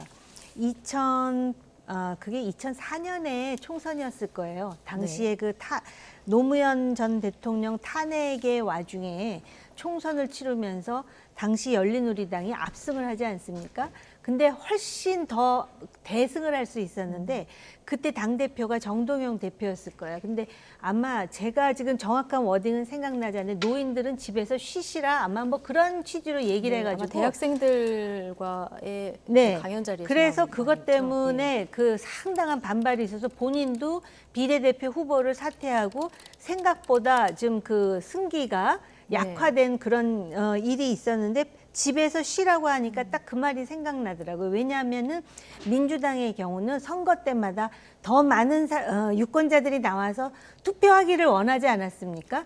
근데 이렇게 당대표가 진영을 갈라갖고 당신들은 1번 찍을 거 아니면은 집에 가서 쉬시라. 지금 사는 게 편안하면 그거 2번을 찍든지 집에 가서 쉬시라라는 표현 자체가 이렇게 막 그 사회 전체를 진영으로 갈라치게 하는 모습하고 연동이 되면서 비판받을 수밖에 없는 상황을 스스로가 만들고 있는 것이죠. 예, 뭐 민주당에서는 이게 정권 심판론 부각하기 위해서 나온 말이다 이렇게 지금 얘기를 하고 있는데요. 예. 사실 정권 심판하자, 그러니까 민주당 지지해달라라는 말의 다른 표현 같은데 조금 아쉬운 점이 많죠. 좀 부적절한 측면이 있다고 생각하고요. 솔직하게 말씀드려서. 그러니까 이제 하다 보니까 아마 이렇게 그 실수하신 게 아닌가 이런 생각도 한편 드는데, 그리고 나서는 이제 민주당 도와주십시오, 1번 찍어주십시오 이런 얘기도 이제 덧붙여서 했거든요. 그래서 사실 아까도 뭐 이 실정에 대해서 막 대표가 여러 가지 얘기도 했었고, 얼마나 할 얘기가 많습니까? 그런 이 정권의 실정에 대해서 소상히 얘기를 하고, 그러니 민주당에게 표를 몰아주십시오라고 포지티브하게 얘기를 해도 진짜 할 얘기가 많거든요. 그래서 이런 점들은 아마 앞으로 지난번에 이직 발언 했을 때 곧바로 또 사과했던 적도 있기 때문에 아마 이제 더 신중하게 하지 않을까 생각합니다. 예. 자, 민주당 앞서 이제 국민의힘 막말 얘기했었는데 민주당도 지금 막말 때문에 곤혹스러운 상황입니다. 목발 경품 이 발언 논란에 정봉주 의원 공천 취소가 됐습니다만은 이번에는 양문석 후보의 과거 발언이 또 논란입니다. 근데 양문석 후보 누구를 꺾은 후보냐면 원조 친노 전해철 의원을 꺾고 지금 본선행을 확정 지은 거거든요. 그런데 논란의 발언이 지금 저희가 그래픽으로 정리했습니다만 노무현 전 대통령을 비하한 내용이라서 내부에서도 파장이 적지 않은 것 같은데 어떻게 보십니까? 김유정 의원 잘 아시겠지만 민주당은요, 정통 민주당은 김대중 전 대통령의 정신과 노무현 대통령의 정신으로 정리될 수 있는 그런 정당이에요. 그렇기 때문에 민주당원이 아니더라도 그러한 어떤 정신적인 그런 지주와 같은 그 자체를 상당히 인정하고 또 존중하고 존경하고 그러는 거거든요. 근데 이 양문석 후보가 물론 그 전해철을 저격하기 위한 자객으로 등장을 해가지고 경선에서 승리를 하고 친명으로 알려져 있거든요. 그런데 이 노무현 대통령에 대한 비판은요, 예를 든다면 노무현과 이명박은 유사 불량품이다. 또 한미 FTA라든지 또는 뭐 여러 가지 비판을 많이 했어요.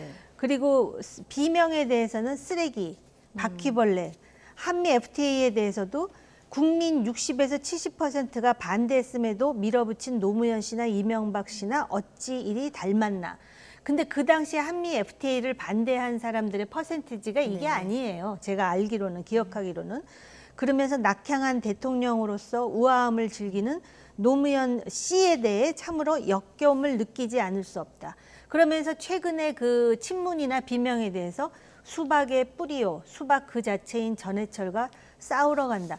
물론 아마 2020년대인가 자기가 그 노무현 대통령에 대해서 한 발언에 대해서 노무현 재단의 그 뭐 사과 비슷한 걸 하기는 했지만 이런 정도 되면 오히려 민주당 안에서 들끓고 일어나야 되지 않아요? 근데 제가 보니까 공천이 끝난 다음에 이 민주당은 더 이상 친명 아니면 모두 숨죽이고 지금 있는 그런 분위기인가? 그런 생각이 들 정도예요. 알겠습니다. 민주당의 반응이 중요하다고 얘기를 해주셨는데 이재명 대표 오늘 기자가 이 관련해서 질문을 하니까 곤란했는지 다른 대답을 하시더라고요. 앞으로 어떻게 처리해야 된다고 보십니까? 뭐 하루가 멀다 하고 이런 일들이 이제 불쑥불쑥 나오니까 그 지방 일정 중에 굉장히 당황하고 또 여러 가지로 복잡한 마음이었을 거라는 생각이 드는데요. 이제 문제는 뭐냐면은 이런 뭐 불량품이나 뭐 역겹다 이런 발언 뭐 또는 뭐 기억상실증 환자다 이런 좀 사실 좀 도를 지나치긴 했어요. 그런데 그냥 막말하고 조금 차이 나는 건 이제 정책적인 측면에서 한 얘기라는 것도 조금 약간의 차이는 있습니다만은 분명히 잘못된 발언이죠.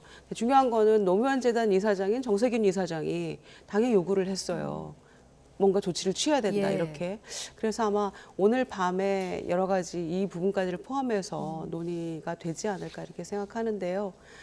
참 답답합니다. 이거를 좀 사전에 미리 좀 이렇게 뭔가 걸러내는 그런 과정이 필요했는데 이렇게 되면 우리가 시스템 공천이라고 막 자랑스럽게 얘기했던 것들이 조금 국민들 뵐 면목이 없지 않습니까? 그래서 당의 어떤 오늘 밤에 또 뭔가 그 논의 결과를 좀 지켜봐야 될 것 같습니다. 오늘 밤 논의 결과를 아니 또 오늘 지켜봐야 밤이라고 되는- 하시니까 제가 잠깐 그 어저께 밤에 도태우 정봉주가 마치 또 한 패키지로 이렇게 묶인 듯하게 네. 그냥 서로 경쟁하듯이 눈치 보면서 먼저 하니까는 그냥 하기가 무섭게 10분 만에 또 그 공천을 취소하잖아요. 저희가 어제 나이트 포커스 시간에 계속 속보를 예, 전해드렸거든요. 그러다 보니까 혹시 예. 양문석 후보와 장해찬 후보가 또 패키지로 묶여갖고 서로 보다가 예를 들어서 한쪽이 취소를 하게 되면 다른 한쪽도 할 가능성이 있다. 왜냐하면 어쨌든 막말 아닙니까? 그냥 알겠습니다. 개인 생각이지만 그런 생각이 드네요. 예.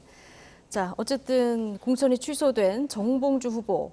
자, 그렇다면 민주당 서울 강북을 후보를 어떻게 정할까? 이 부분도 관심인데요. 제3인물을 전략 공천할 가능성이 커 보입니다. 박성중 대변인 발언 듣고 오시겠습니다. 차점자로 가는 겁니까? 아닙니까? 이건 경선 자체가 절차적 과정에 문제가 없고 결론이 난 거 아니겠습니까? 그 이후에 정봉주 후보의 발언에 대한 문제이기 때문에 이것은 재추천 의결로 가는 거고 그렇다고 하면은 해석의 여지가 없이 전략 공천으로 간다 이렇게 보면 되는 것이죠. 예. 아, 이 경우는 해석의 여지가 없는 전략 공천이에요, 무조건. 그렇게 될 수밖에 없는 거 아닙니까? 네.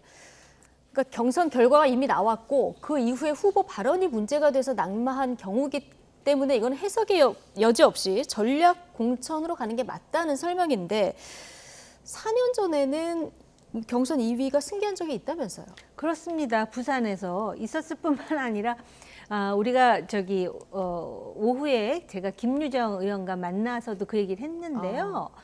아니 얼마 전에 그 서대문 갑입니까? 예. 청년 전략 지역 거기서는 3명이 오디션을 보고 올라와서 경선 중인데 한 명을 정말 이해하지 못할 이유로 떨어뜨리고 거기에 4등을 올려가지고선 경선을 해서 결국은 그 소위 대장동 변호사 정진상 변호사로 알려진 그 사람이 후보가 되지 김동완 않았습니까? 변호사, 예. 그런데 이 경우는 무슨 다시 전략 공천을 하고 뭐 구차하게 설명이 많은 이유가 뭐냐면은 결국은 여기에 박용진은 절대로 안 된다라는 생각이 있어서 그러는데 조금 기류가 바뀐 게 뭐냐면은 이게 전략적인 것인지 전술적인 변화일 뿐인지 모르겠는데 홍익표 원내대표라든지 안규백 위원장이 조금 결이 다른 얘기를 해요. 마치 또 박용준까지 포함해서 고려할 것처럼 물론 이제 결과를 보면 알겠지만 제가 볼 때 애초의 생각은 요번에 이렇게 해서 정봉주를 취소하게 되면은 결국은 또 다른 찐명을 갖다가 투입시키겠다라는 생각이 처음 생각이었어요.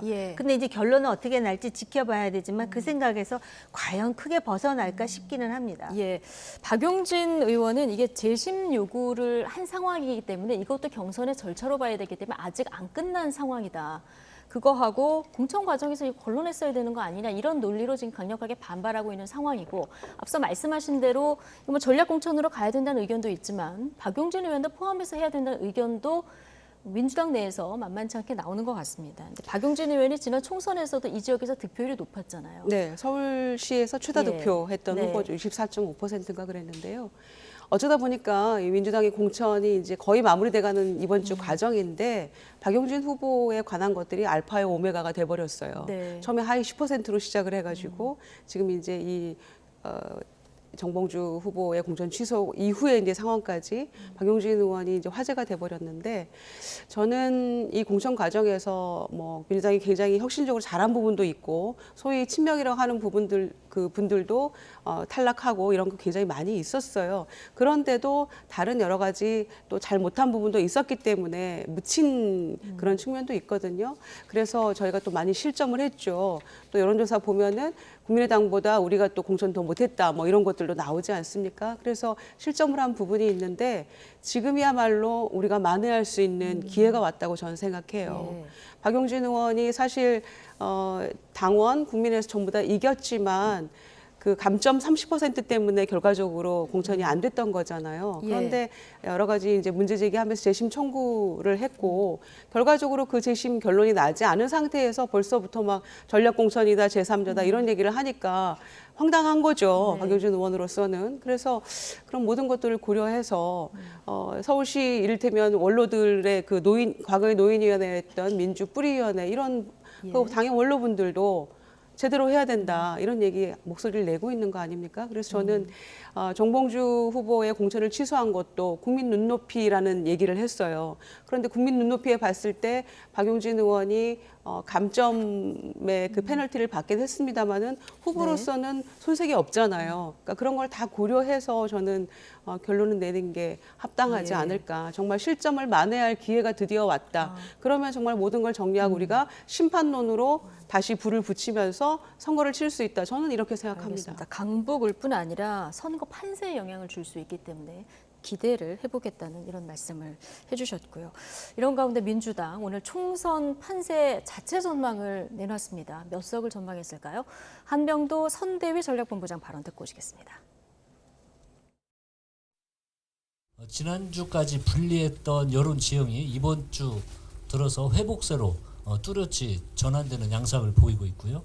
우리 당의 경우에는 공천이 마무리되면서 다시 지지층이 결집하고 있는 것으로 보여집니다. 권역별 판세를 종합을 해보면 지역구에서 한 130 정도에서 140석 정도 현재 판단을 하는데요. 지금부터가 진짜 승부처이기 때문에 현재의 분석도 유동성이 클 거라고 예상이 듭니다. 선거가 좀 더 가까워지면 민주당 지지층은 더불어민주연합으로 결집하는 양상은 보일 걸로 예상은 하고 있습니다. 좀 분석들을 평균치를 내보면 한 13석 플러스 알파 정도가 되지 않을까 예상을 해봅니다. 자, 지역구 130에서 최대 140석, 그리고 민주당 비례 13석 플러스 알파, 여기에 뭐 조국혁신당까지 하면은 170석 정도를 뭐 야권이 얻을 수 있다 이렇게 전망을 한 건데, 자, 뭐 여러 가지 근거들을 들었고요. 가능성 어떻게 보십니까? 이 분석에 대해서? 아마 현장에서 뛰는 후보들은 진짜 막 바짝바짝 입이 마를 것 같은데, 특히 수도권이요. 서울이 그렇고요. 경기, 인천을 포함해가지고 지금 판세가 이렇게 이제 감각적으로 볼 때도 출렁이는 몇 가지 돌출 변수가 있지 않았습니까? 그 돌출 변수의 문제, 그 불확실성과 그다음에 그것에 대한 그 유권자들의 우려, 이거를 빨리 불식시켜주는 게 국민의힘의 숙제예요. 지금 민주당이 이렇게 내놓을 수 있는 근거는 바로 그 돌출 변수인데, 민주당이 잘해서가 아닙니다. 그 돌출 변수의 제공자는 오히려 정부라고 볼 수가 있거든요. 돌출 변수라고 하시면 찝어서 어떤 걸 이종섭 대사, 그다음에 의대 문제, 그것도 사실은 굉장히 민감한 문제인데 아까 김유정 의원께서 지적하신 황상무 수석 문제까지도 나와 있어요. 그런데 이것에 대해서 지금 어떤 얘기를 하냐면은 이런 얘기하는 사람이 있어요. 당에서. 이거 당의 문제가 아니라 정부의 문제라. 그건 진짜 어리석다는 표현을 할 수밖에 없는 것이, 이 문제 때문에 당장 총선 과정에서 지지율에 영향을 준다면 책임 여당으로서 당의 입장을 얘기해야 돼요. 그게 정부의 입장하고 차이가 나더라도 지금은 정부와 당이 한 팀인 것이 중요한 것이 아니라 표를 찍는 유권자들이 원하는 대답이 무엇이고 국민의 눈높이가 무엇인가를 파악해야 돼요. 그래서 한동훈 위원장의 역할이 커졌거든요. 근데 오히려 한동훈의 위상이 이만큼 커졌다면은 지난주를 계기로 해갖고 지금 위상이 줄어든다라는 인식을 주는 거, 이게 그 판세에 그렇게 바람직하지 못해요. 네, 민주당이 이렇게 사실 이렇게 선대위 전략본부장이 공개를 하는 것 자체를 제가 별로 보지는 못한 것 같아서 굉장히 이례적인 것 같은데, 설명으로는 지금 뭐 돌출 변수들, 이종섭 그 호주 대사의 문제라든가 의대 증원 문제 같은 이런 부분들이 전체적인 선거 판세에 좀 영향을 미치고 있다는 걸 민주당이 지금 어떻게 보면 국민의힘에 불리한 요소로 작용하고 있다는 이런 기류를 읽었기 때문에 한 거 아니냐, 이런 취지의 발언을 지금 해주셨는데요. 네. 어떻게 보십니까? 그러니까 지금 소위 한강벨트에 굉장히 신경을 쓰고 있잖아요, 국민의힘에서. 그런데 그쪽의 후보들이 지금 굉장히 불안해하고 있고 다들 예. 뭔가 이 볼멘 소리들을 하고 있는 게 바로 최상병 순직 사건의 핵심 피의자 이종섭 대사 건 아닙니까? 그러니까 이거는 상식적으로 도저히 납득이 안 되는 상황을 이렇게 해놓고 오히려 야권과 공수처와 야권 성향의 언론이 무슨 정치 공작을 하는 거다 이렇게 지금 덮어씌우고 있기 때문에 이거 기가 막힐 노릇 아닙니까? 보수 언론에서도 이거 지금 왜 이러느냐라고 비판하고 있는데 그러면 민주당이 보수 언론하고 지금 정치 공작을 했다는 얘기입니까? 그래서 말이 안 되는 얘기고요. 호주에서도 지금 그 이종섭 대사가 도착했을 때 그 캔버라의 대사관 앞에 가가지고 교민들이 시위도 하고 했었잖아요. 그런데 제가 호주의 지인으로부터 들으니까 다음 주 토요일 날 예. 이제 호주 국회 앞에서 모일 수 있는 모든 사람들이 다 교민들이 모여가지고 호주 정치인들도 부르고 해서 이 규탄 집회를 하겠다는 거예요. 그러니까 이 정도로 이 16만 호주 교민들도 지금 이 국격이 떨어지는 거에 대해서 굉장히 분노하고 있고 이건 외교 망신이다 이렇게 얘기하고 있는 거 아닙니까? 그리고 이 보수적인 유권자들이 오히려 이 국격이 떨어지는 부분에 좀 굉장히 민감하게 반응하실 거라고 생각을 해요. 그런데다가 황상무 수석이 이 언론인의 이 백색 테러 이런 부분들을 지금 자꾸 하시는 오은근 그 과거의 국정홍보처장이죠. 그분은 네. 재작년에 자꾸 하셨는데 본인의 그 끔찍했던 기억과 그 잊을 수 없는 그 한과 트라우마가 예. 2년 뒤에 후배 기자들에게 겁박하는 용도로 이렇게 그 대통령실의 시민사회 수석의 입을 빌어서 했다는 걸 보면 얼마나 기가 막히겠습니까? 근데 이런 일들이 과연 선거를 치르자고 하는 국민의힘인가 제가 묻지 않을 수 없고요. 네. 그런 뭐 선거 공학적인 얘기를 떠나서도 어떻게 이런 얘기를 하는가. 그래서 용산으로 옮긴 이유가 국민과 소통하기 위해서였고 도어 스태핑이 대부분이었다라고 했는데 아무것도 하지 않고 있고 대국민 기자회견도 한번 하지 않고 있는 대통령의 모습 그리고 황상무 수석의 이런 발언을 통해서 언론관을 예. 여실히 드러내고 있다고 생각을 하거든요. 그래서 이런 모습들은 반드시 비판해야 되고 경질하지 않으면 이거를 인정하는 거라고 저는 생각을 해요. 네. 그런 점에서 민주당에서 이제 여론이 조금씩 변하고 있다는 거를 체감하고 있고 그래서 오늘 아마 이런 얘기를 한 게 아닌가 생각합니다. 알겠습니다. 지금 뭐 국민의힘 내부의 일은 아닙니다만은 여러 가지 바깥에서의 돌출 변수, 국민의힘에서는 악재가 될 수도 있는데 당은 당의 일을 하겠다고 했으니까 이 부분에 좀 충실해야 된다고 두 분 말씀 종합하면 이 얘기가 되는 것 같습니다. 금요일 라이트 포커스는 여기서 마치겠습니다. 정호김, 김효정, 전직위원 두 분과 함께했습니다. 고맙습니다.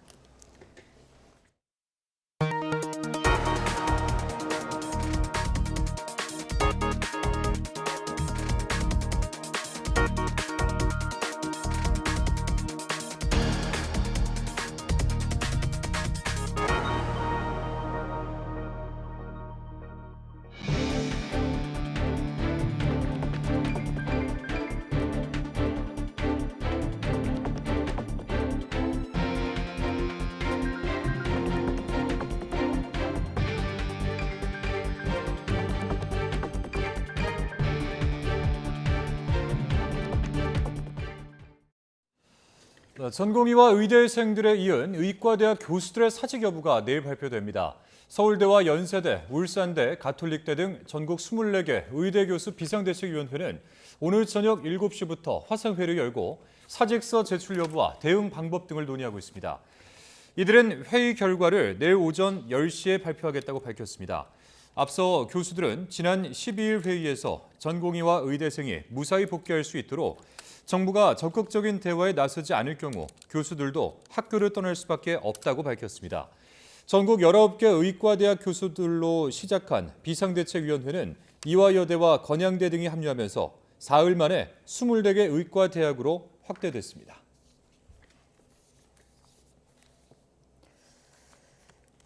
네, 대한뇌혈관 치료에 종사하는 치료의학회와 대한뇌혈관외과학회가 현재의 의료 갈등이 해결될 때까지 병원을 지키겠다고 밝혔습니다. 그러면서 정부와 의협, 전공의 협의회가 이제는 국민의 건강이란 대의를 위해서 모두 한 발씩 물러서서 성실하게 협의에 나서라고 촉구했습니다. 이들은 성명서에서 일단 윤석열 정부가 이번 혼란에 1차 책임을 지고 모든 부분에 대해서 협상할 수 있음을 인정하고 의협과 전공의는 책임감 있게 협의해야 한다고 요구했습니다. 네, 어제에 이어서 오늘도 의협 비대위 집행부들이 경찰에 출석해서 조사를 받고 있습니다. 이들은 의대 지원 정책이 총선용이라며 정부가 전향적으로 나서야 전공의들이 다시 의료 현장으로 돌아올 것이라고 주장했습니다. 직접 들어보겠습니다. 신임생 2,000명을 정원하는 부분은 현재 저희들이 필소를 기피해야 하는 문제에 대한 해결책이 아니라는 말씀을 다시 한 번 더 드릴 거고, 정부도 좀 감정적인 내용보다는 이성적인 방법으로 접근해 주신다면 저희들도 같이 다 함께 노력해서 의료 정상화될 수 있도록 최선을 다하도록 하겠습니다. 윤석열 정부가 강력한 공권력의 힘으로 저 이기적인 기득권 의사들을 굴복시킬 것이니 총선에서 투표로 보답해달라. 모두 달라붙어서 의사들 겁주는데 올인하는 나라에 동의하십니까? 전공의들에게 사직 전 병원 자료를 삭제하라는 내용의 게시글이 올라왔던 의사와 의대생 전용 온라인 커뮤니티에 대해서 경찰이 추가 강제 수사에 나섰습니다. 서울경찰청 사이버수사대는 오늘 온라인 커뮤니티 메디스태프 사무실을 추가 압수수색했다고 밝혔습니다. 경찰이 메디스태프 사무실에 압수수색을 벌인 건 지난달 22일 이후 두 번째입니다. 의대 증원에 대한 의료계 반발이 확산하는 가운데 정부는 늘어난 정원을 40개 의대별로 배분하는 작업에 더 속도를 내고 있습니다. 비수도권 의대를 중심으로 배분할 방침인데 일부 지역 국립대의 경우 정원이 200명으로 대폭 늘어날 것이라는 전망도 나오고 있습니다. 김혜영 기자입니다. 정부는 늘어난 의대 정원 배분을 논의하는 배정심사위원회 첫 회의를 열었습니다. 정보 유출이나 반발을 우려해 심사위원회에 참가하는 위원 정보나 시간 등은 철저히 비공개에 붙였습니다.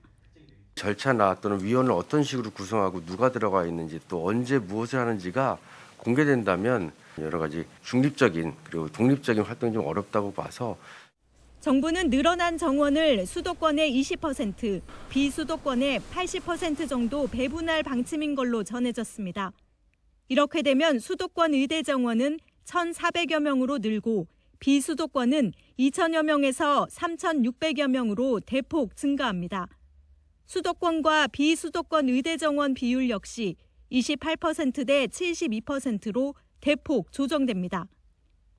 특히 부산의대와 경북의대 등 지방 거점 국립대 의대가 최대 수혜자가 될 것이란 예상이 지배적입니다.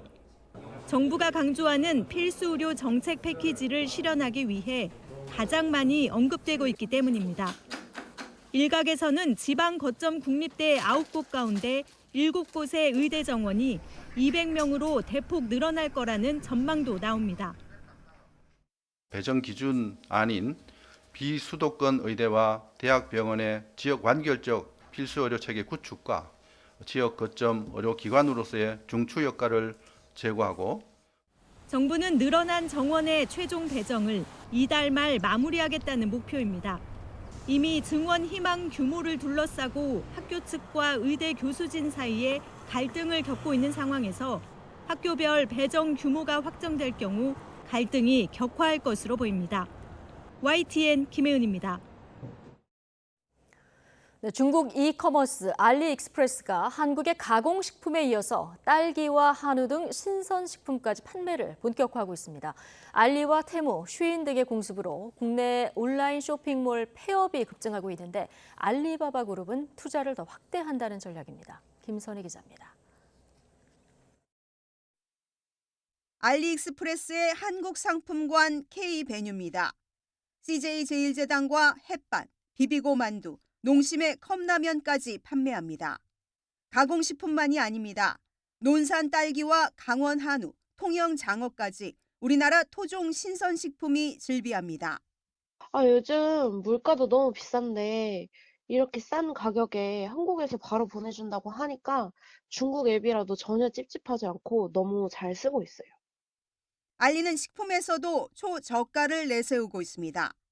입점 판매 수수료를 받지 않고 광고도 지원하며 전방위 공세를 펼치는 분위기입니다.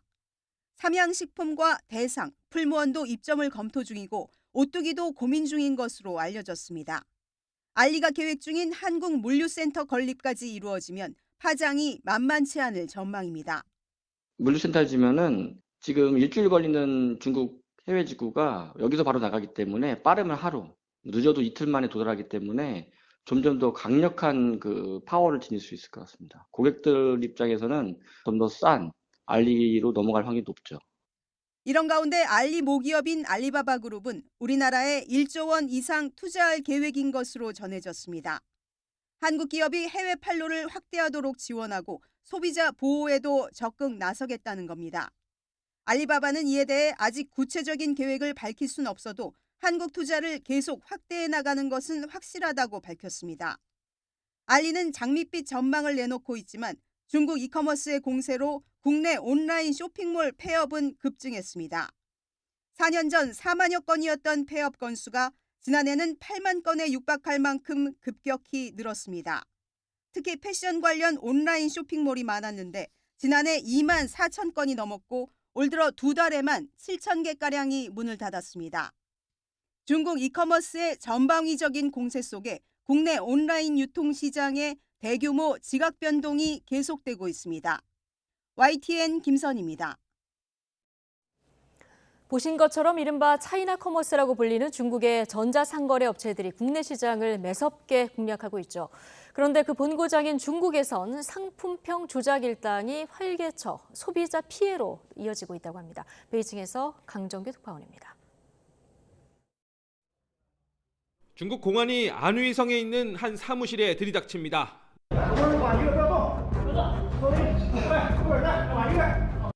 직원들 책상마다 스마트폰이 30대씩, 사람이 없는 옆방엔 거치대 하나에 100대 안팎씩 깔아놨습니다.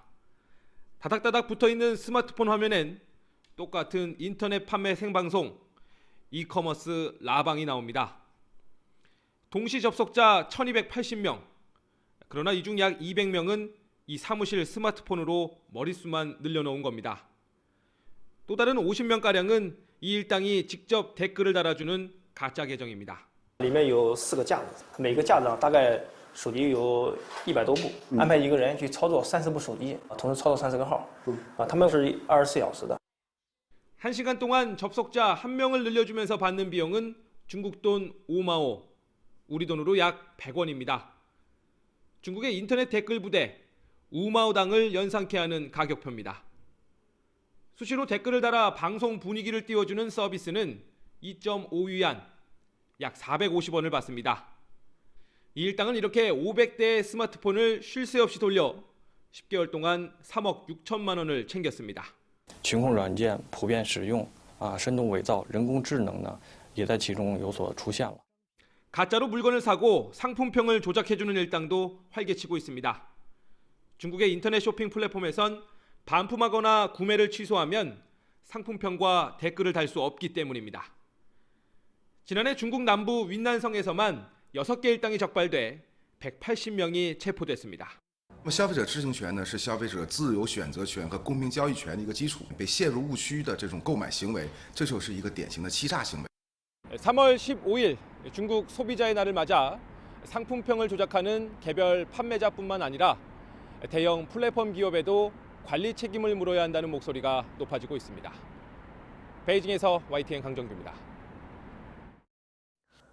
홍해 사태의 영향으로 유럽에서 들어오는 해상 수입 운송비가 통계 작성 이래 가장 크게 올랐습니다. 물류비가 오르면서 수입 물가 상승 등 추가 부담이 우려되고 있습니다. 김태민 기자입니다. 예멘 후티 반군이 다른 나라 선박을 공격하는 이른바 홍해 사태가 장기화하며 피해가 점점 확산하고 있습니다. 수에즈 운하를 통한 핵심 물류항로가 막혀 최대 한 달 정도 운송기간이 늘어나면서 운송 비용도 가파르게 오르고 있는 겁니다.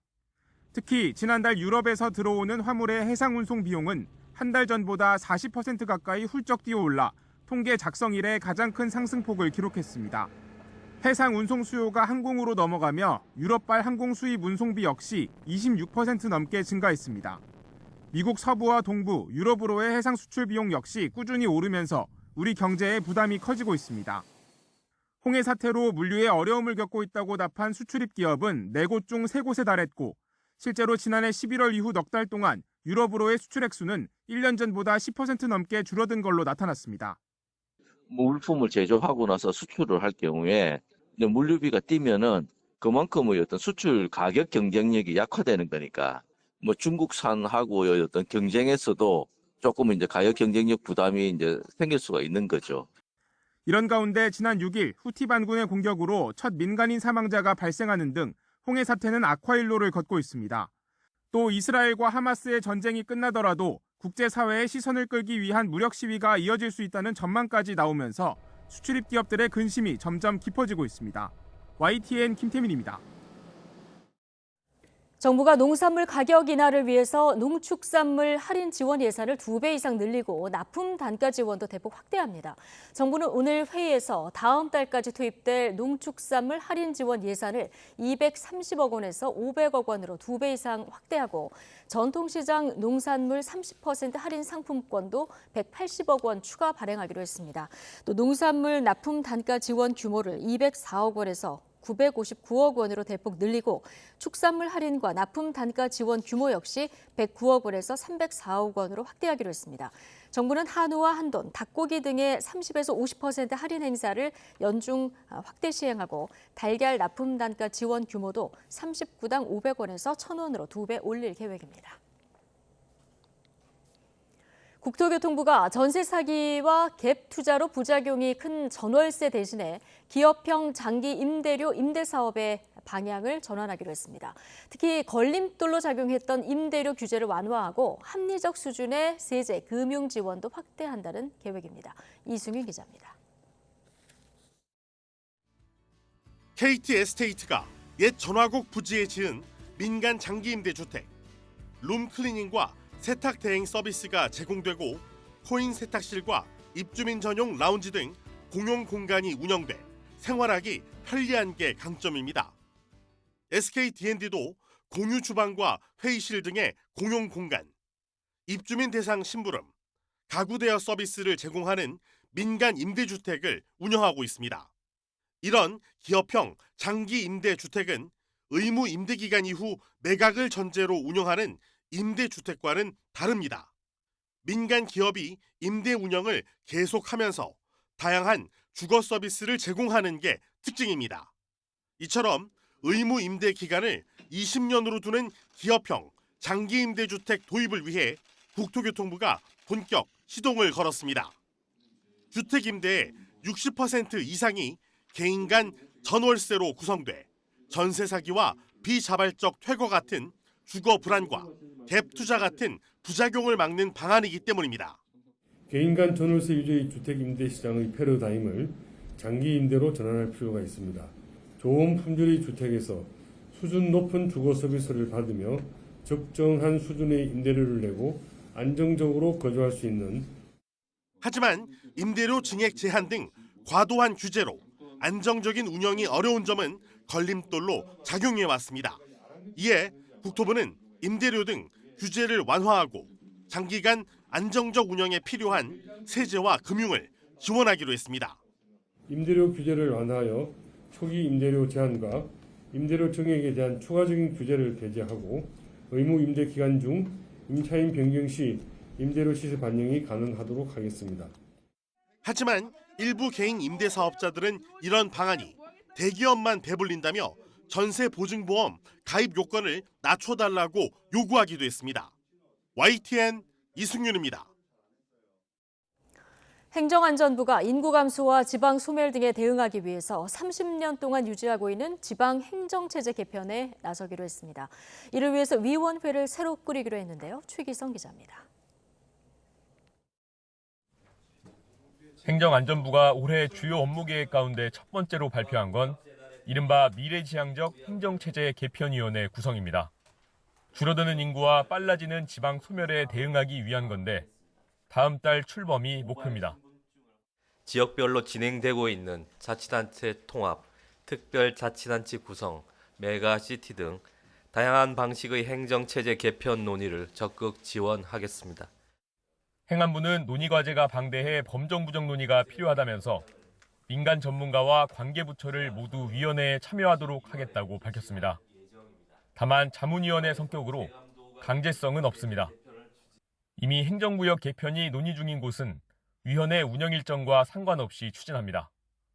만약에 김포 서울 편입 문제와 관련해서 주민들의 공감대가 형성이 되고 저희가 적극적으로 이제 지원에 나설 필요가 있다라고 판단을 되면은 법적인 그런 재정 문제라든지 여러 가지 문제를 지원을 하겠다라는 게 저희 기본적인 입장이고요. 지방 소멸 대응 기금과 민간 투자를 확대해 최대 3조 원 규모 지역 활성화 투자 펀드를 조성하는 방안도 업무 계획에 담겼습니다. 고향사랑 기부제 개인별 기부 한도를 내년부터 상향하고 기회발전특구에서 활동하는 기업에는 세제 혜택을 제공합니다. 어린이 보호구역에 방호 울타리를 설치하고 출생가구가 주택을 사면 500만 원 한도 내에서 취득세를 면제합니다. 각종 문서 작성을 돕는 AI 행정비서를 시범 운영하고 모바일 기기에 각종 증명서와 신분증을 보관하는 디지털 지갑을 도입합니다.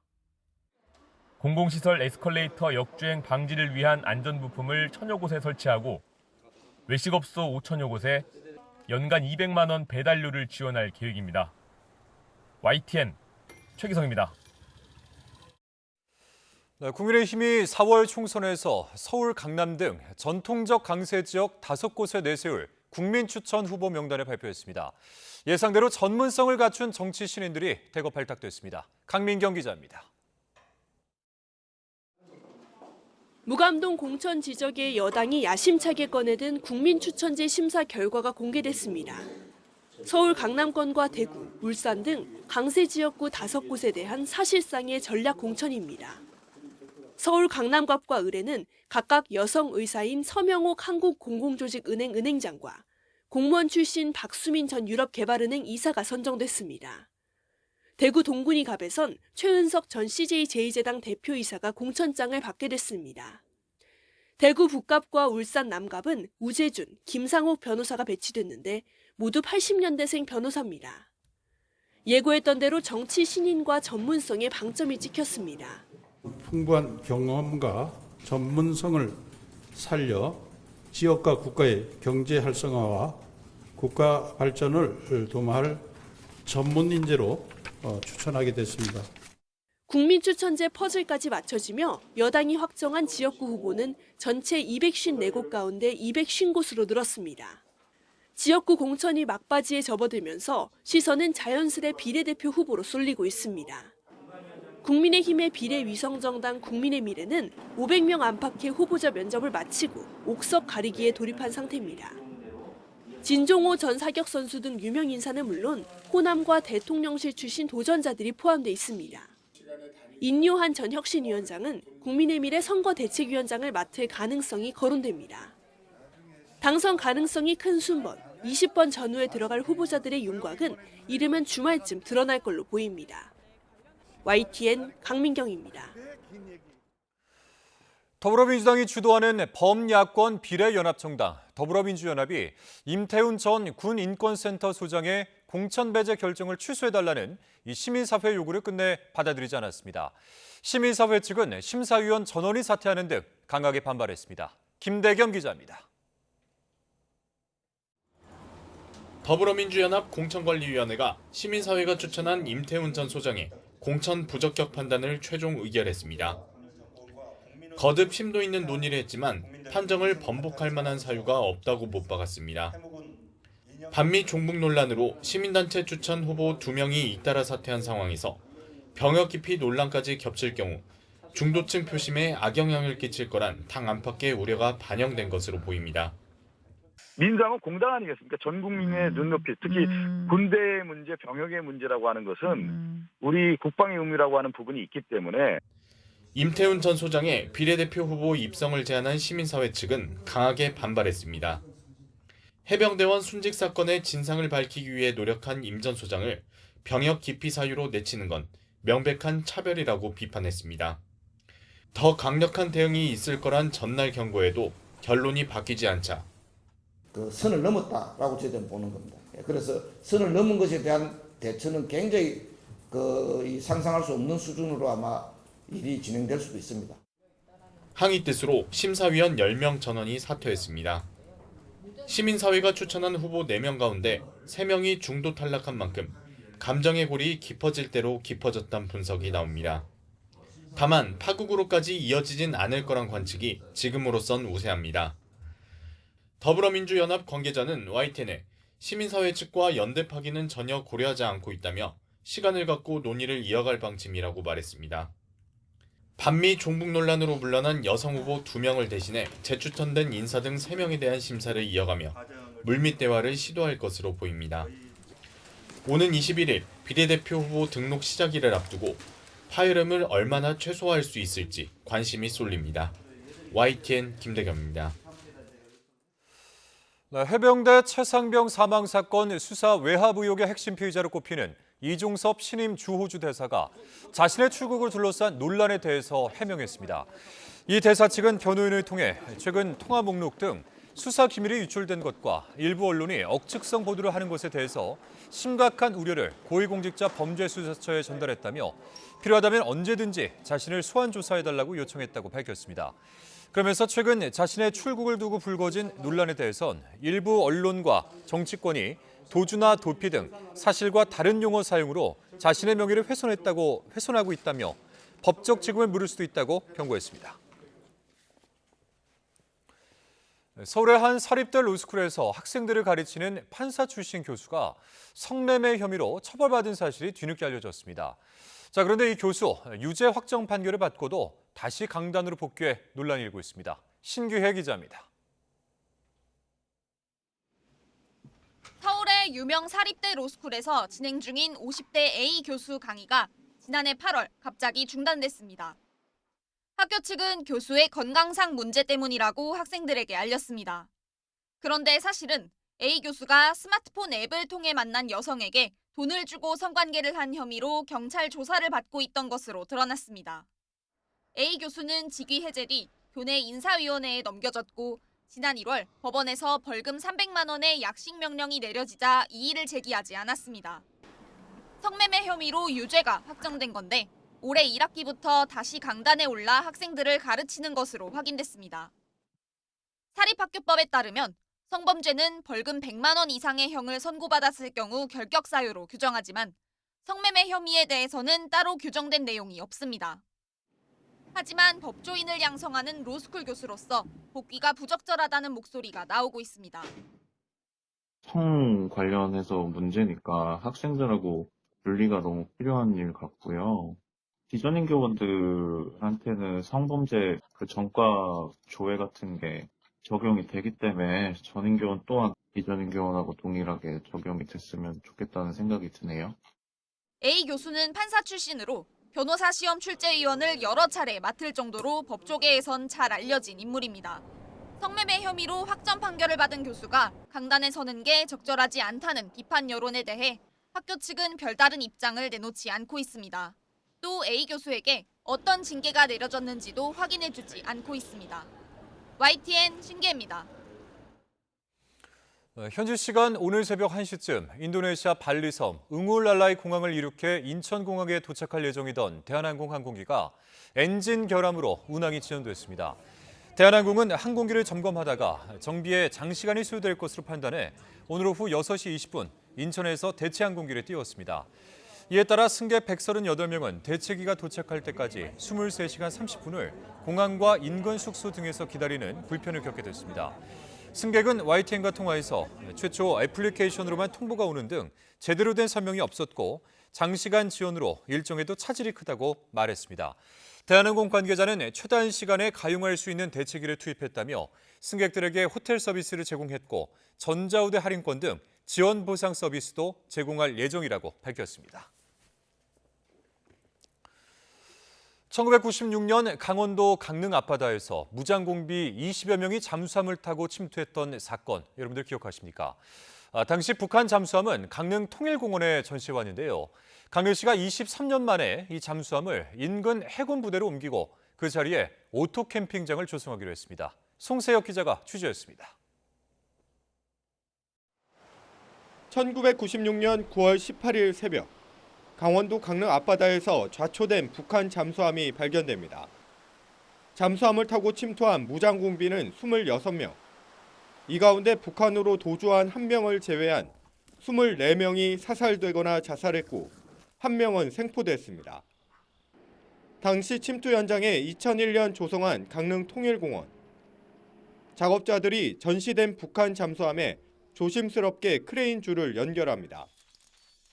이어 600톤급 크레인이 서서히 잠수함을 들어 올린 뒤 바지선에 내려놓습니다. 안보 교육과 관광을 위해 전시한 지 23년 만에 해군 부대로 옮기는 겁니다. 길이 35m, 무게 300톤의 상어급인 이 북한 잠수함은 인근 동해시 해군 1함대에서 보수 후 보관할 예정입니다. 강릉시는 잠수함이 있던 자리에 정동진 해변 경관을 즐길 수 있는 30면 규모의 오토 캠핑장을 만들기로 했습니다.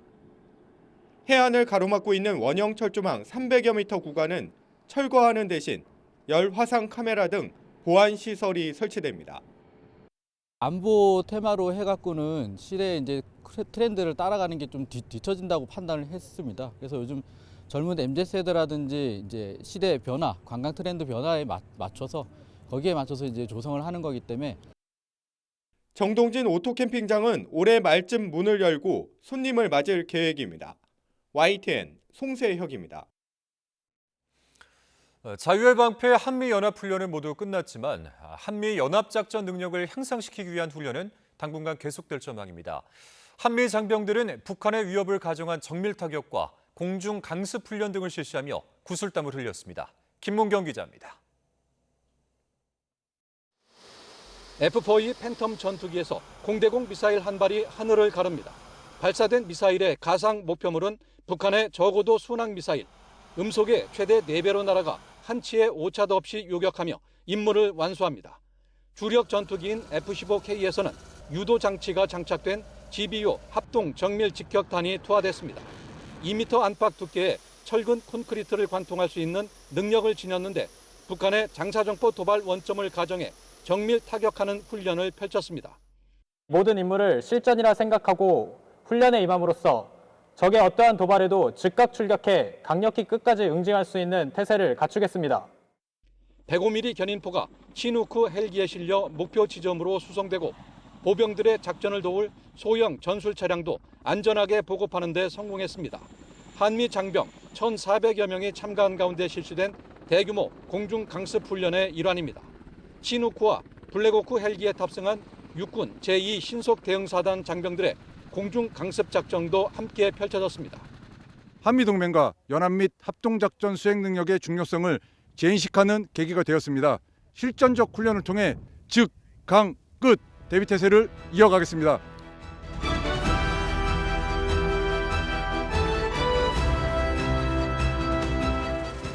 공식적인 자유의 방패 한미연합훈련은 모두 끝났지만 한미 군당국은 크고 작은 훈련을 이어가며 동맹의 작전 능력을 한층 끌어올린다는 계획입니다. YTN 김문경입니다.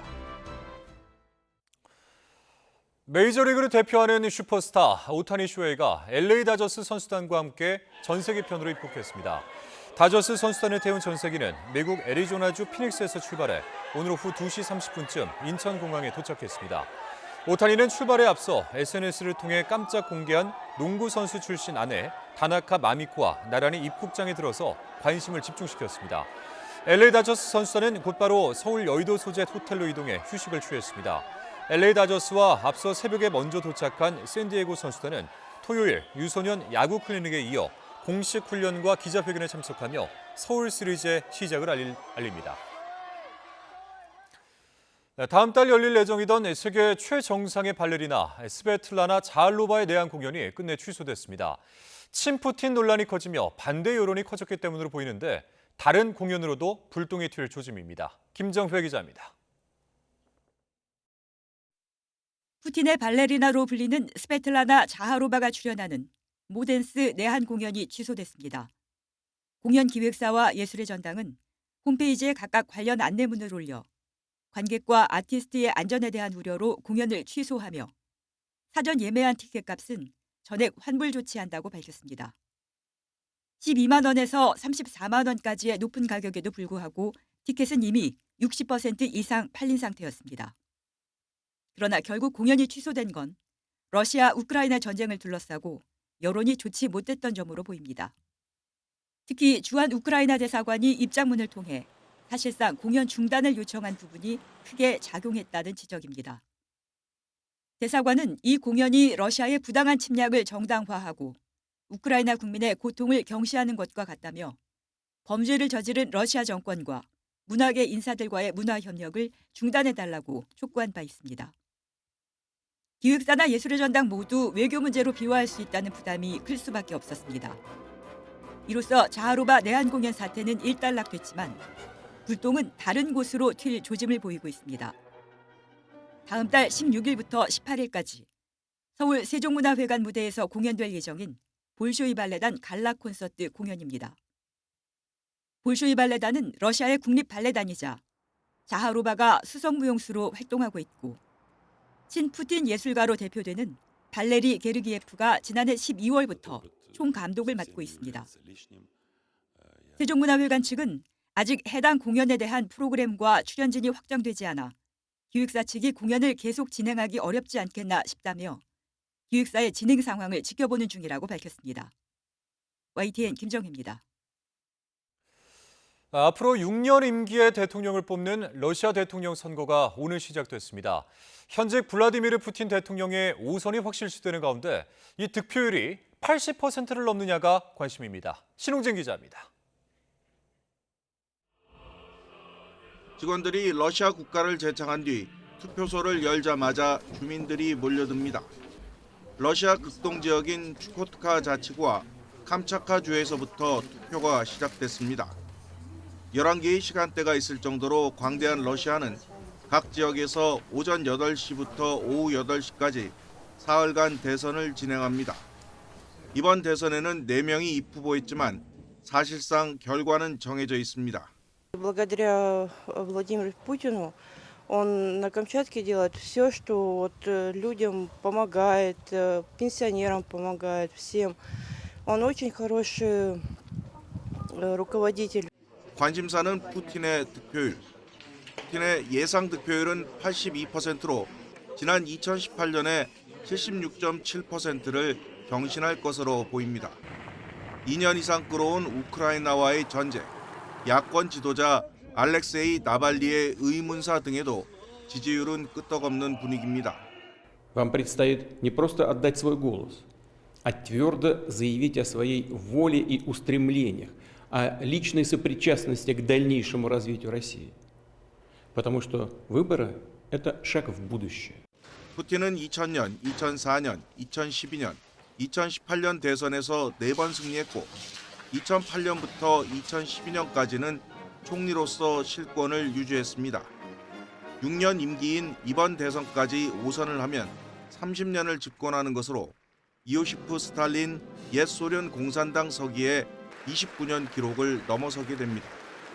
또 개헌 덕분에 2030년에도 출마할 수 있어 84세까지 대통령을 하는 사실상 종신 집권도 가능한 상황입니다. YTN 신홍진입니다. 러시아가 우크라이나 전쟁 이후 2년 동안 한국인 용병 15명이 우크라이나 전투에 참여해 이 가운데 5명이 숨졌다고 주장했습니다. 러시아 국방부는 현지 시간 14일 러시아가 특별 군사작전을 개시한 2022년 2월 24일 이후 우크라이나에 도착한 외국인 용병을 추적하고 또 신상을 파악하고 있다며 이같이 밝혔습니다. 다만 이들 한국인의 신원 정보는 공개하지 않았습니다. 가자지구 마지막 피난처에 이스라엘 지상군 투입이 임박한 가운데 미국 정치권에서 네타냐후 총리의 교체를 촉구하는 강경한 목소리가 나왔습니다. 바이든 행정부도 이스라엘 극우 인사들에 대한 제재를 단행하며 압박 수위를 높이고 있습니다. 워싱턴에서 권종희 특파원입니다. 미국 유대계 정치인 가운데 가장 큰 영향력을 행사하고 있는 척 슈머 민주당 상원 원내대표가 네타냐후 이스라엘 총리를 공개 저격했습니다. He has been too willing to tolerate the civilian toll in Gaza, which is pushing support for Israel worldwide to historic lows. Israel cannot survive if it becomes a pariah. 슈머 원내대표는 이스라엘의 미래를 위해 선거를 새로 치러야 한다고 주장했습니다. 사실상 네타냐후 내각의 교체를 촉구한 겁니다. At this critical juncture, I believe a new election is the only way to allow for a healthy and open decision-making process about the future of Israel. 바이든 행정부도 이스라엘 극우 인사들과 단체를 추가 제재 대상에 올렸습니다. 서한 지구에서 팔레스타인 주민들을 공격한 데 대한 책임을 묻기 위해서입니다. 이 같은 미국의 압박에도 이스라엘은 가자 지구 마지막 피난처인 라파에 지상군 투입 채비를 마쳤습니다. 주민 140만 명 대피 계획을 공개하며 공격을 강행하겠다는 뜻을 분명히 밝혔습니다. 네타냐후는 국제사회 압박은 자신이 막아내겠다며 작전에 투입될 병사들을 격려했습니다. יש לחצים בינלאומיים בעצם למנוע מאיתנו מלהיכנס לרפיח ולהשלים את המלאכה. כראש ממשלת ישראל אני יודף את הלחצים האלה. 하지만 미국 정보기관은 네타냐후의 정치 생명이 위태로운 것으로 보고 있습니다. 전쟁 이후 통치 능력에 대한 불신이 더 커지면서 이스라엘 내부에서 퇴진을 요구하는 시위가 벌어질 것으로 예상했습니다. 미국 대선을 앞두고 민주당에서 친이스라엘 정책에 따른 표심 이반이 가속화하고 있어 바이든 행정부의 네타냐후 내각에 대한 압박은 더욱 강화될 것으로 보입니다. 워싱턴에서 YTN 권중기입니다. 북아프리카 리비아에서 고무보트를 타고 이탈리아로 향하던 이주민들이 바다에서 표류하다 최소 60명이 숨진 것으로 추정됩니다. 이탈리아 안사통신 보도에 따르면 인도주의 구조단체 SOS 메디테라네는 이탈리아 해안경비대와 공동으로 현지 시간 13일 지중해 중부에서 25명을 구조했습니다. 구조단체에 따르면 생존자들은 표류 도중 물과 식량이 바닥나며 여성과 어린이를 포함해 최소 60명이 숨졌다고 전했습니다. 이들은 구조되기 7일 전 리비아를 출발해 지중해 횡단을 시도했지만 출발 사흘 만에 엔진이 고장나 해상에서 며칠간 표류했습니다. 민간 우주기업 스페이스X가 달 화성 탐사를 목표로 개발한 대형 우주선 스타쉽이 세 번째 시험 발사에서 절반의 성공을 거뒀습니다. 스페이스X는 현지 시각 14일 오전 미국 텍사스주 스타베이스에서 스타쉽을 발사해 고도 234km 지구 궤도 비행에 성공했지만 대기권 재진입 과정에서 분해돼 계획했던 인도양 착수는 하지 못했다고 밝혔습니다. 총 비행 시간은 약 49분으로 애초 계획은 발사 65분 후 인도양에 낙하하는 것이었습니다. 스타쉽은 인류를 달에 다시 보낸다는 미 항공우주국의 아르테미스 프로젝트 3단계 임무에 2026년경 투입될 예정이었습니다.